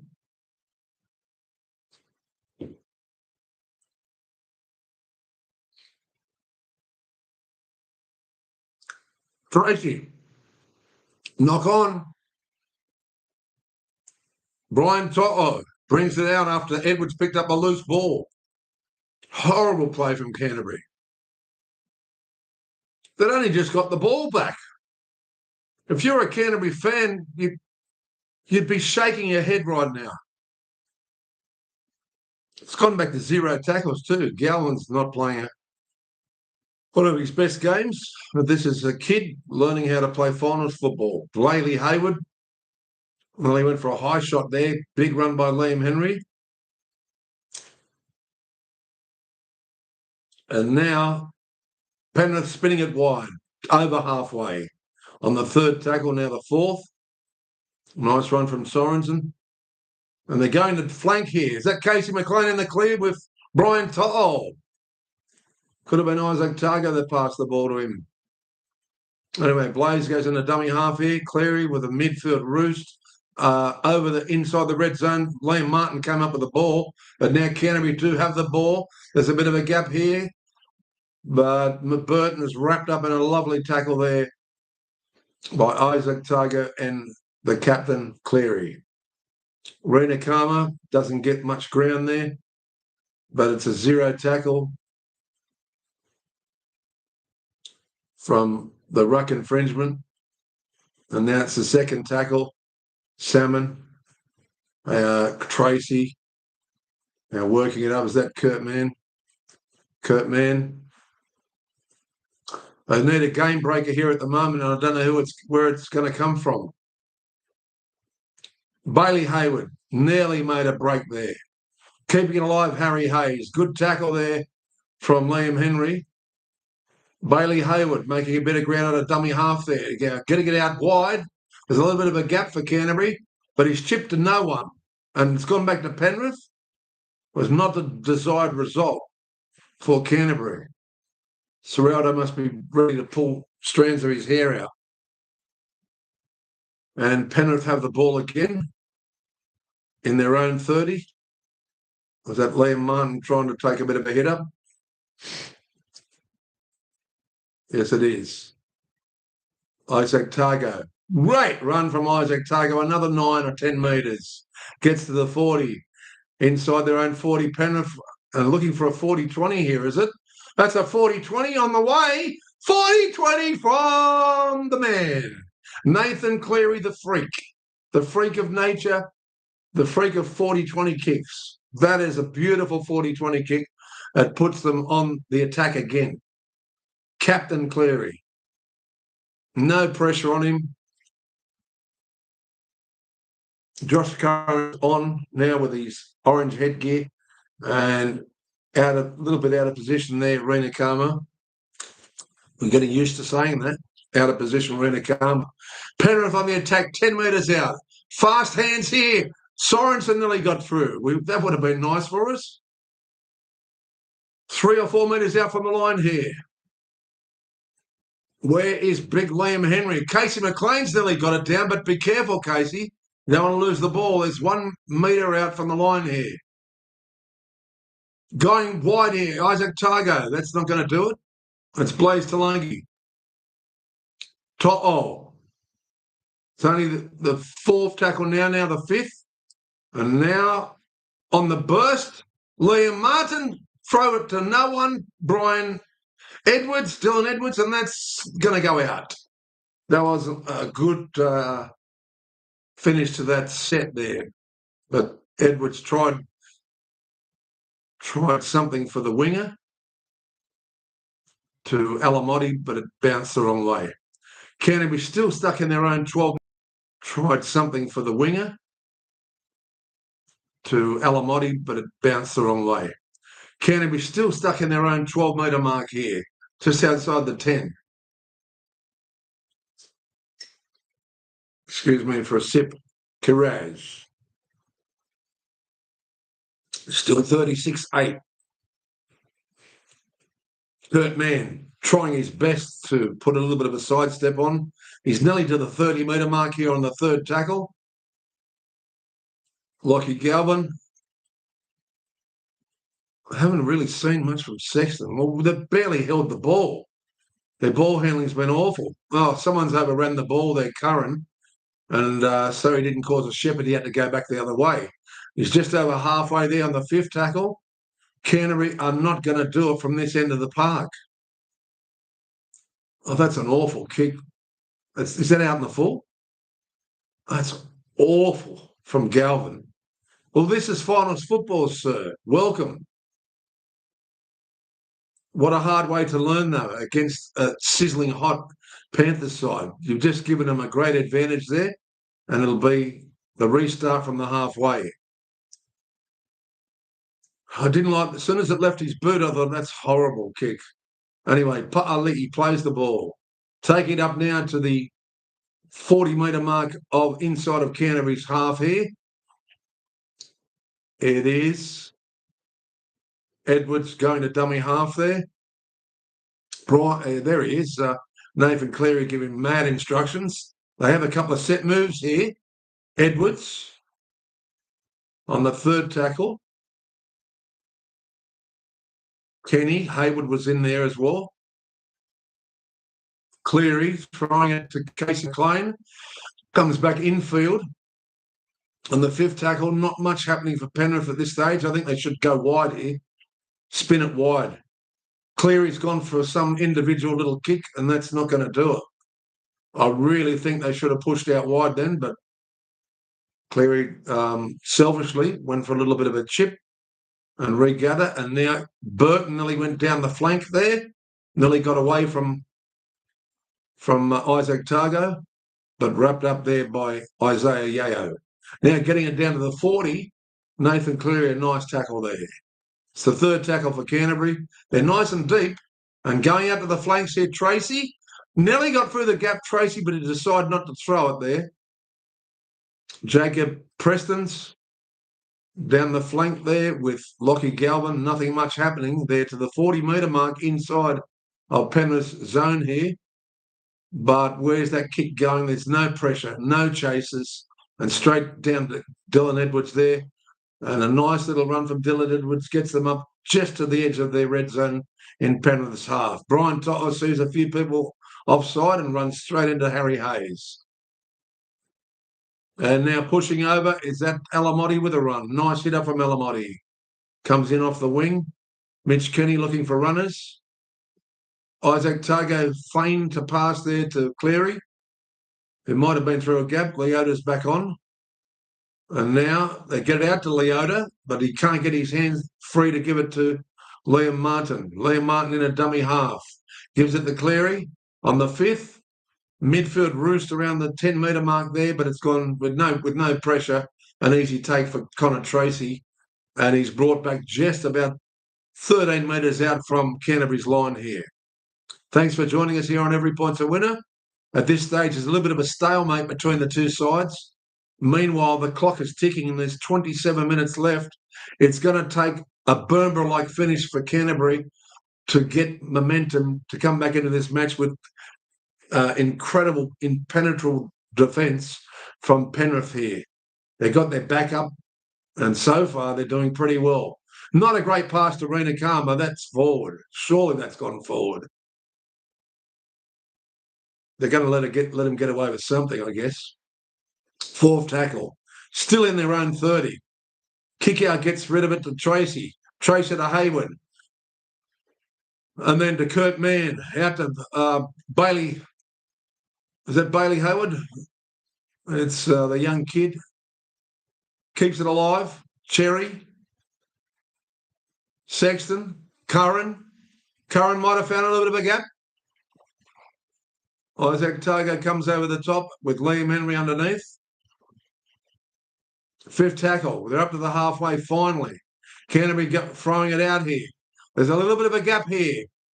Canterbury. Oh, intercept Brian Toto. Who's with him? Well, he's not going to go the whole way. Kurt Mann chasing hard. He's got to come in for it here. Tyler looking for players. He's found Isaac Tago.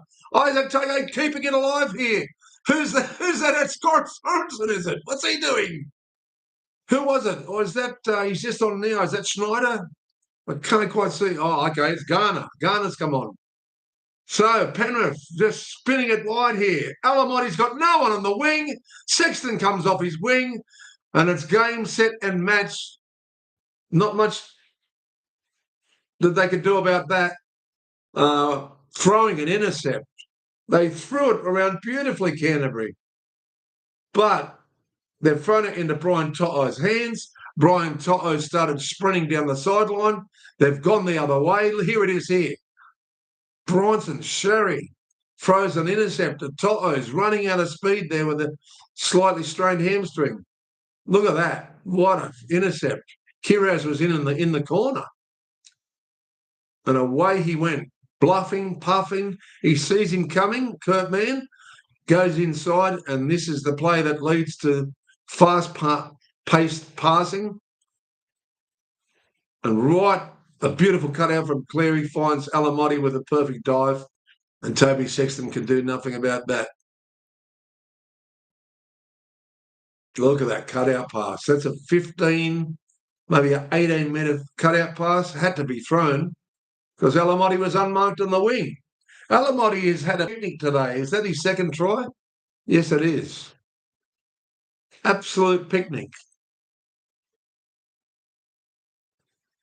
And that has now blown the lead out to 32 points. Here's the play again. It was a lovely play until Bronson Sherry was looking for Kiraz. They probably would have scored because Sherry was backing him up if he got caught. And To'o did so well and found Isaac Tago. And with the next play, Cleary with a 15 to 18-minute cutout pass to Alamotti unmarked. And Toby Sexton can only look at Alamotti do a swan dive in to score another try for Penny Panthers. 40 points to 8. Will they go for another 2?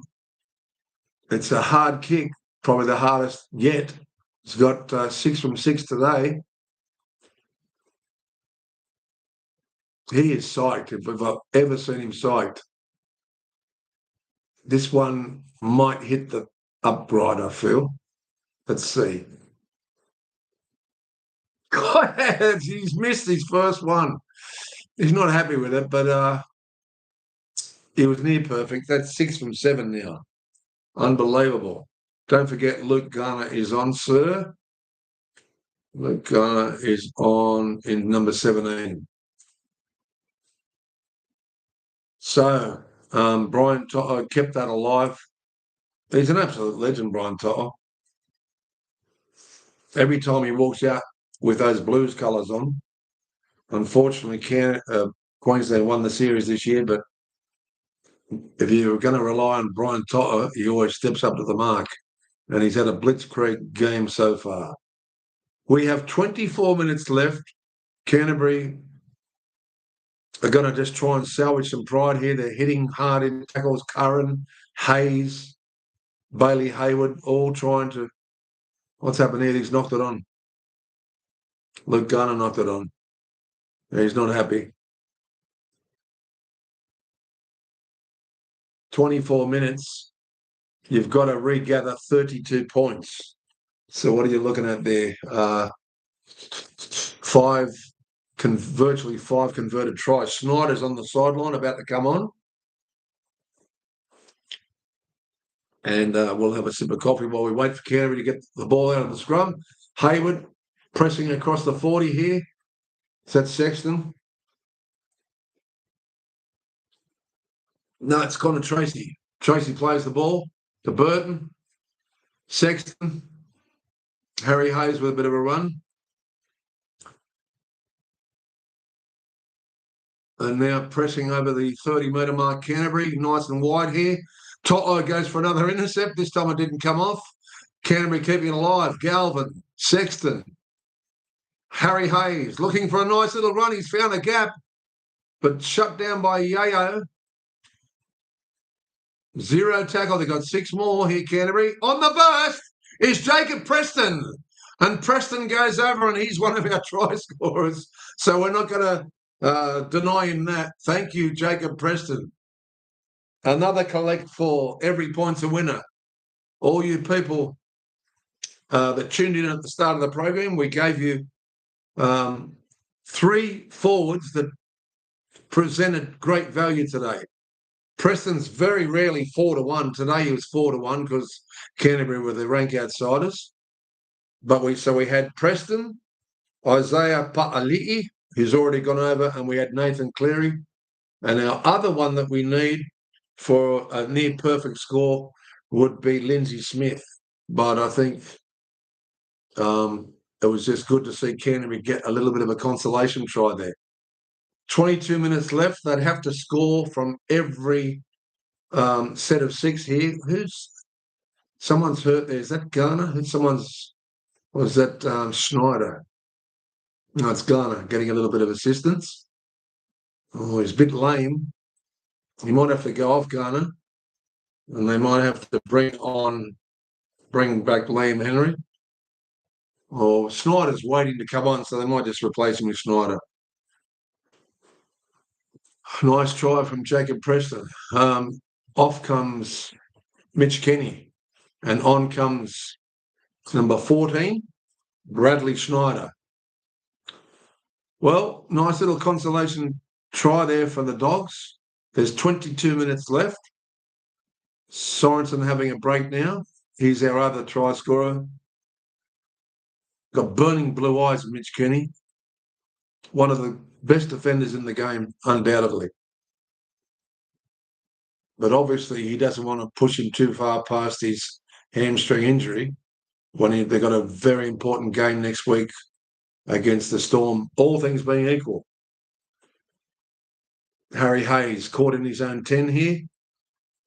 Is that Tilly Tupanua getting a run there, or is that? It's Rena Kama.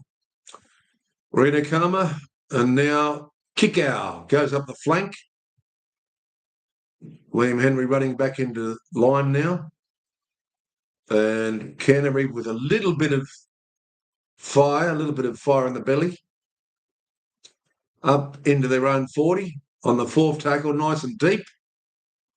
He's thrown a dummy there, Jacob Preston, but no one fell for it. And now a little chip through by Sexton, I believe. But it's gone straight into Edwards' hands over the 10 and up to about the 15-metre mark here for the fullback of Penrith. Penrith still running back on side. Isaac Tago takes it to the edge of the red zone, 20 metres here. Brian To'o had an outstanding game so far, 40 points to 14 with 20 minutes left. Enough time for some more tries for both sides, in fact. Nice little run there from Leota. Done some good hit-ups today and a lot of defence. A lot of important tackles. Nice kick from Cleary. Tried to go for another 40-20, but waiting there on the wing. It looked like Tracy. No, Tracy's on his inside. Camera was so far away. It's Burton at a dummy half. A good run by Burton on the second tackle. Big run by Satili Tupanua with his headband on. Nearly takes it to halfway here. Canterbury trying to inject some venom into their side, and that's a big mistake from Kickoff. I don't think that's going to be 6 more. That's a knock-on from Kickoff. It might be a feed, though. It depends who did the first knock-on here. They're going to have a look at it, are they? Yeah. All right. Because they're basically saying it was knocked out of Kickoff's hands. I think it was a loose carry because he was trying to offload the ball. I think it should be a Penrith feed here.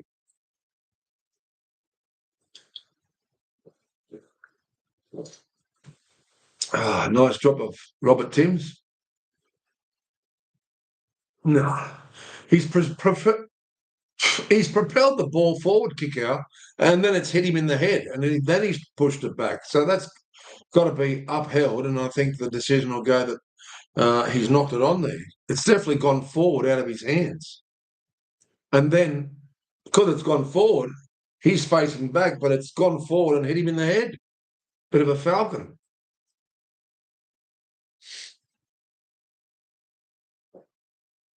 Oh, God, they're looking into this over and over because it is a vital stage of the match with 20 minutes left, even though it looks like Panthers got it in the bag. There. That's got to be a knock-on. Still trying to decide this. Okay.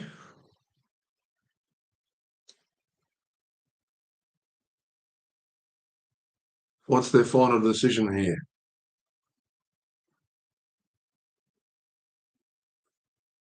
We've had a nice little win today because we've got those 3 try scorers with our forwards. And Pa'ali'i was one of the culprits. What's going on here? Bulldogs to play the ball, is it? Nearly on the halfway. What are they doing? All right, first tackle to the Bulldogs, just about on halfway. There is 19 minutes. That took a lot to get through. So the challenge was unsuccessful for the Penny Panthers. And Curran takes it up to the 40-metre mark inside of Penrith's half. And a little short pass from Galvin into Jacob Preston's hands. Galvin pushes it out to Curran. Sexton, kick out. Sexton, Hayward, throwing it around like a hot potato. They have to try something. Sherry with a mad tats on the leg. 30 metres out here. On the first tackle, they got another set of 6.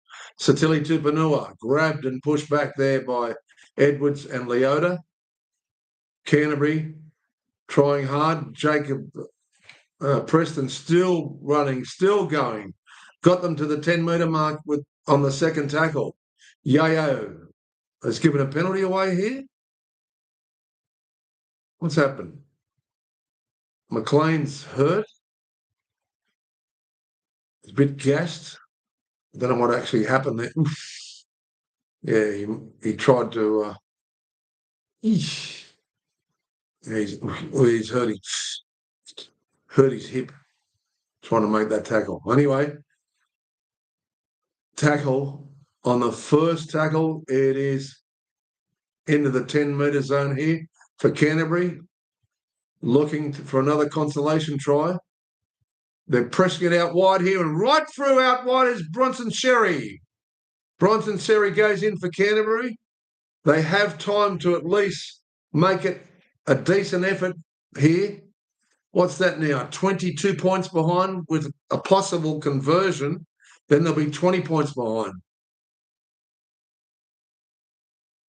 They've had a lot of decisions go their way, but the thing I've liked about Canterbury's small little comeback is that they've passed the ball around. I thought they should have been playing like that from the word go. They played way too conservatively and they couldn't handle the ball. Thanks for joining us here on Every Point's a Winner. Bronson Sherry, we did query his anytime try scorer, it was the best price today because he hasn't scored for so long. And Burton snapped that inside the posts, and now they're 20 points behind, are they not? 40 points to 20 with 17 left. You honestly can't see the momentum's with Canterbury, and they are throwing the ball around, but I cannot see a massive comeback here to continue inside of 20 minutes. You can score 3 tries in 20 minutes, but I can't see Panthers pulling their foot away from the accelerator anymore. They need a change of momentum, though, however, because Bulldogs have breathed a little bit of fire into their flailing season here. It's on the line. Serraldo still looking a little bit pensive. Massive crowd here at Accor Stadium to host the grand final in 2 weeks. Satili Tupanua with a big hit up, but pushed back into his own 10 by Lindsay Smith. Nice tackle. Lindsay back on. Lindsay Smith again with a nice tackle there on Galvin. Or there's that Max. That's Max King. Max King. Bailey Hayward out a dummy half for Satili Tupanua. Another good hit up. Good defence though. And he's nearly thrown an intercept, and McLean would have been away. Would have been shut the gates. McLean went for the intercept. They were pushing it out to the flanks, and they might get the ball back here, Canterbury. Let's see what happens.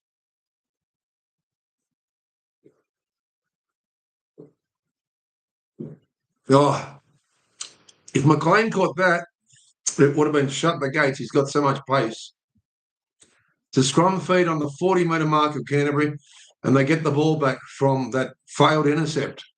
Toby Sexton pushing over the 40. Bailey Hayward. Salmon. Oh, it's Kickoff, same sort of coloured hair. Satili Tupanua with his leg guard on there and the headband. Galvin, a little bit of a forward pass there, but they let it go to Jacob Preston. Bailey Hayward looking for runners. Does a bit of a dance, but now he's wrapped up. Is it? Or Luke Garner's still on there. They all look similar, those two players. It is Kickoff. It's the fifth tackle, though. What's Burton going to do here? Gives it to Sexton. He passes it. Not a good pass. Nearly knocked on by Connor Tracy. That's a horrible kick. It's gone to no one. Canterbury still have the ball. They're flat-footed. What are they going to do here? They've gone for a little kick, and it's gone straight into Dylan Edwards' hands. And Edwards is away. Nice tackle, though, from Sexton, who's brought him down just before the edge of the red zone for Penrith. Nice run by Blaze Talungi there. But a big tackle from Satili Tupanua. Well, that was Alamotti that came in off the wing for a hit-up. Okay, that is Blaze Isaac Targo. Nearly up to the 30-metre mark here on the third tackle. Penrith just trying to get it out of their own half and settle the play down. There's Snyder, goes in the dummy half. Nice run from Isaiah Yayo. Could Lindsay Smith finish off with a try here? But Penrith are too far away. Big kick from Cleary, but it's gone straight down into Rena Karma's hands, and he's found someone in midfield there. He's found his fullback in Connor Tracy. He nearly played the ball to no one, and Lindsay Smith was there and nearly dived on it.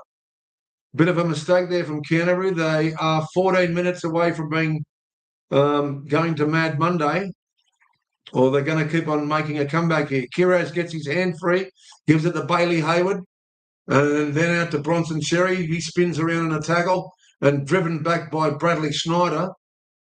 I don't know whether that's a safe tackle from Schneider. Yep, and he's driven him back into the ground. I don't know what they're going to look at here. Surely he's not going to give him some time in the sin bin. Nope. It's just a penalty, but he's on report for the driving pile driver tackle there from Bradley Schneider. Okay, down to the 40 there with that penalty tap, and Canterbury trying to survive here. Runs into Liam Martin. They're looking on the edge of their seat. Satili Tupanua is now calling, his knee's gone on him. I think it's just a cramp. He's complaining his knee's gone on him. Could be a cramp as well. He has got his knee taped up there. Whether he collected someone on the way. Oh, not Snyder again. Snyder's coming in for a third-man tackle. Is that a dangerous? It is. He's given away another penalty, Snyder. Crikey, mate. Since you came on, you've given two vital penalties to Canterbury. Breathing a little bit of life back into their season. Settle down, Schneider. They'll get another penalty here and a tap. They are now on the edge of the red zone. Curran goes for a run for the first hitter. Bailey Hayward gives it to Sexton. Matt Burton tried to go himself, but wrapped up beautifully there by Leota. On the burst, Satili Tupanua, but what a tackle from Lindsay Smith. Try-saving tackle. They're a little bit short out wide here, but a horrible pass into touch. And that's how you see your season go beyond reckoning. Horrible cutout pass. They wanted to get the hands out there fast, but inexperience yet again. From who? Threw it to no one. The kid. Lockie Calvin. It happens. It's a hard way to find out against a professional side like Penrith in a do or die elimination final. Big run from top. Oh, he's had a blinder. Only 12 and a half minutes left. Having a run now, Garner. Still trying to shake off that little bit of an injury since he came on. Nice pass here from Canada. He's gone for the intercept. Will he pick it up? But he knocked it on as he ran a karma. He went for an intercept. He tried to break down the play. Penrith was spinning it out wide. It was Lindsay Smith to Yayo, cut out from Leota. It was Nathan Cleary. Edwards. It was fast hands from Isaac Targo that nearly threw the intercept. Yeah, Edwards, Isaac Targo. He's lucky it didn't land up in Renakama's hands. He would have been away with Canterbury getting another sniff. Now, it is Penrith with Schneider going into dummy half. He's definitely going to be facing the judiciary after his two dangerous tackles. Depends how much he's got on his chart, whether he gets off for next week's game. Lovely pass there from Lindsay Smith. And they're offside. So Jacob Preston, he's looking around like he's befuddled. Beautiful pass from Lindsay Smith. Ooh, he's hit him with a shoulder charge. That is a penalty. Lindsay went flying. Oof, yeah, you can't do that. Is that Sorensen? He's back on Sorensen. Cleary finds touch. Didn't really go for that much, but they're going to get the tap from the 30-metre mark. He's looking a little bit shabbled there, Lindsay. Be good to see him go right under the post here. If you're a Penrith fan, I'm not saying get in the queue yet, but you're 20 points in front with 10 minutes left. And they're on the attack here. They're only 20 metres out. Cleary to Smith. Little bit sold him the dump there.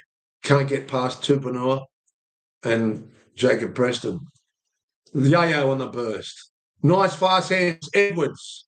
Out to Alamotti again. Alamotti will score! In the corner, that's the third try to Alamotti.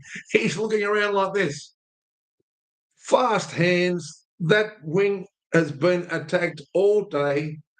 And quick hands out to Alamotti if you've backed him to score 2 tries. He was reasonable odds at $2.05 for 1 try. So he probably would have been around about 9-2 for 2 tries or 5-1. But that's his 3rd try today. Is there anything illegal in the put down? Nook. It's a try every day of the week. He's an absolute prolific finisher. Great fast hands there by Dylan Edwards to Targo, the nice little tap on. And Connor Tracy tried to come up with a mad bootlace tackle, all to no avail, and looked like Matthew Burton flying in there in the dying stages of that play. Alamotti goes over for his third try, and now that blows the score out to 44 points to 20. She's all over bar the shouting. We're going to continue on calling this game. We have 2 live anytime try scorers alive in Liam Martin and Lindsay Smith, but that really set them up, that penalty where Lindsay Smith got barreled over from a shoulder charge from Jacob Preston. So next week they will be going to Melbourne, and it's basically the rematch of the grand final. And then someone goes in to either play Cronulla or Broncos. Now, won't that be something else? I won't be too preemptive, but if we see a repeat of, was it 21, where Penrith came back from the dead in the last 10 or 12 minutes, led by Nathan Cleary to beat the Broncos, who had the game sewn up, wouldn't that be a matchup for the grand final? But they've got to beat Cronulla first. Cronulla are still alive in this competition, and so are Melbourne. This is the second hardest kick. He missed from here before, but he's got this one. It's straight between the posts. That'll be 46-20. Alamighty having a bit of a blow like a racehorse. And as the sun goes down in Sydney, looks like there was a police chase there or something on the news. We finish our last bit of Robert Timms. Thanks for staying with us. You handful of people. A lot of people have already moved on to their dinner as we approach 6 o'clock. Well, it's 5:50 anyway. And there's only, speaking of 6 o'clock, there's only 8 minutes and 44 seconds to go. And Sorensen is back on the field. And it's Brian To'o from the kickoff, taking it up to halfway. Schneider goes for a run from dummy half. Picked up there by Satili Tupanua and Max King. And driven back just over halfway here inside. Good fast passing Sorensen to Liam Martin there. Oh, he's lost the ball, has he, Liam Martin? Ooh, did he hurt himself in that tackle? Hopefully it's not a sternum. It's a bit winded. Could be a sternum.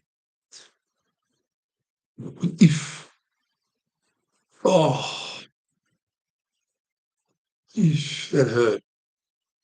He's in a lot of pain. That's a painful face. Is it a sternum or a pec injury here? Though he's holding a little bit lower than the sternum. Though he's bent over in pain, so we can't see here. The play goes on and Canterbury have the ball, but they've gone the side where the injured player is. They've got to get him off the pitch to have a look at him. So there goes one of our try scorers. But that's okay. We still have Sorensen alive and big Lindsay Smith. There's 7 minutes left. Is there a consolation try in Canterbury, or is there another try coming for Penrith? Canterbury, a little bit of a forward pass there. That was awful. That was awful. Bailey Hayward tries to throw it back inside. He's a young kid, he'll learn. Yeah, Liam Henry, hopefully for his sake, hopefully he hasn't torn something in that region. I know what a broken sternum is like, even a torn sternum. It took me 2 years to get over my injury. Mine was a pretty bad break, though, and I nearly had to go straight into surgery. Right, so let's play on here. It is Penrith. Liam Martin is off with a possible stomach complaint or pec or possibly even sternum, unfortunately. He's still in a lot of pain. I'm sure they're going to inject him straight away. Leota takes it up now. We still have 6 minutes left. And passing the ball here. Oh, yeah, back to Edwards. It's all forward.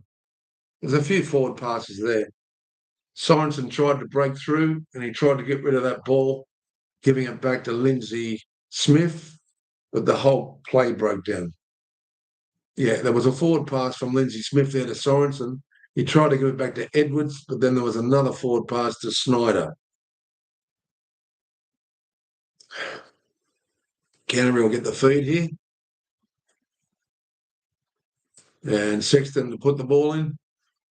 Canterbury's season is done and dusted, as most pundits predicted they'd be out in 2, and they have been.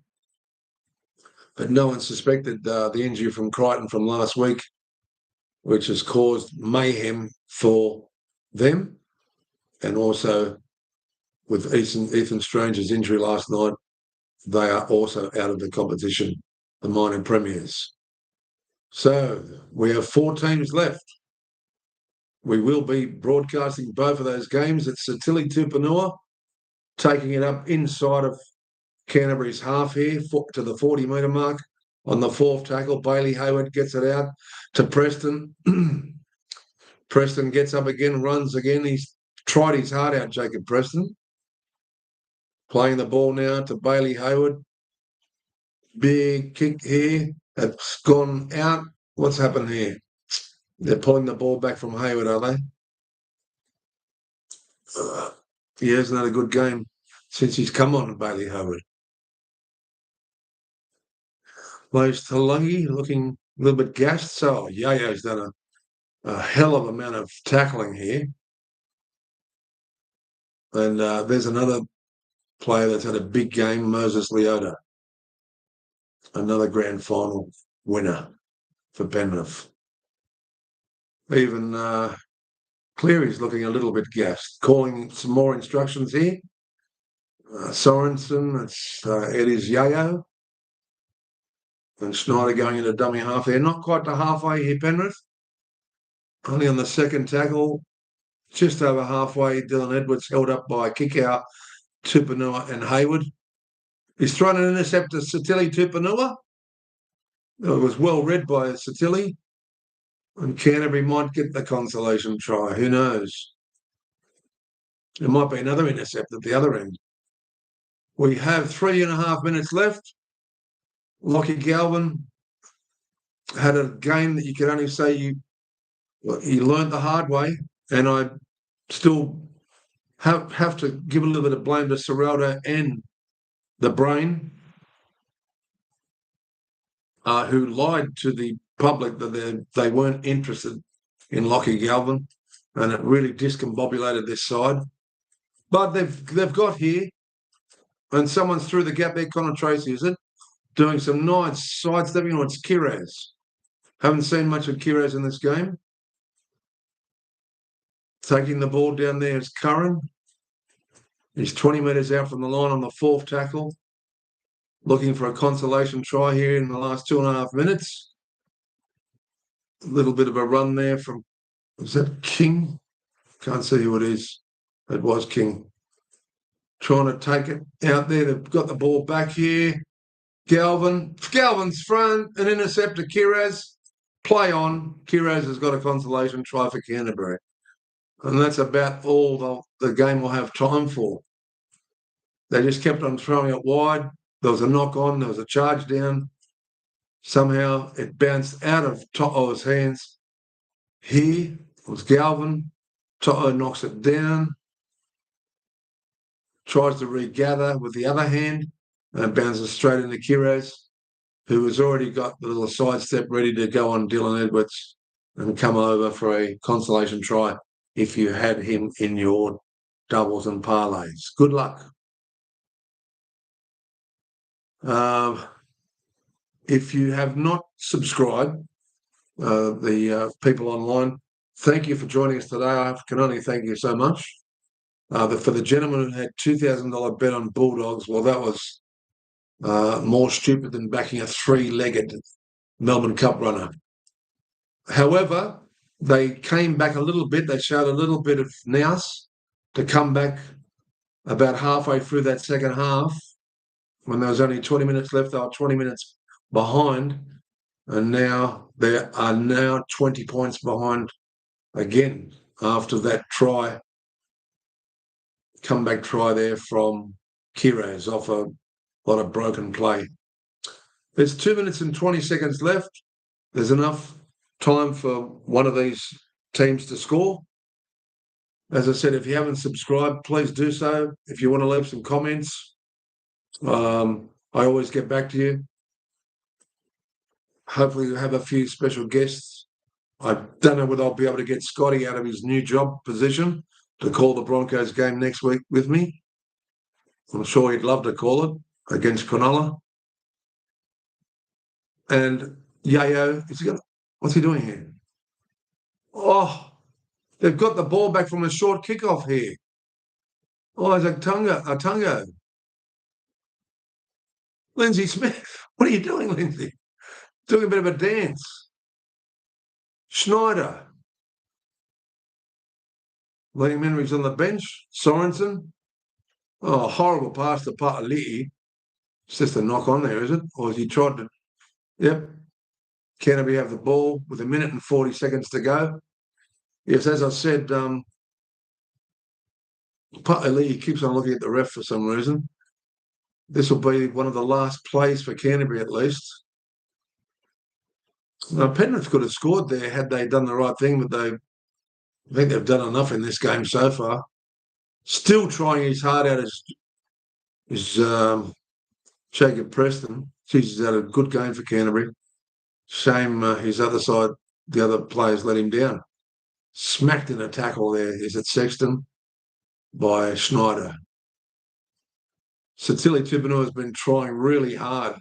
Shame he suffered a lot of injuries through the season and didn't play that much. Little chip over the top here.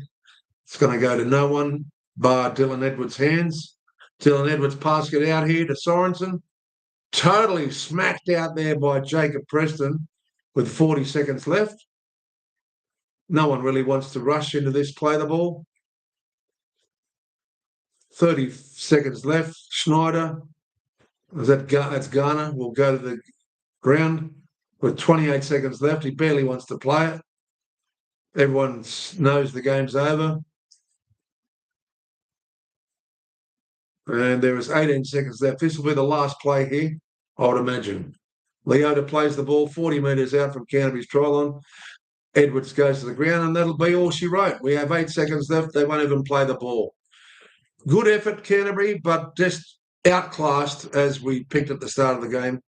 It would be a case of too much class, and they were phenomenal, Penrith. Once they put their foot on the neck of Canterbury, they kept going until they had that massive lead at halftime. A little bit of a comeback from Canterbury in the second half, but it was all over bar the shouting. And another season draws to a close for Canterbury, and they move on towards Mad Monday.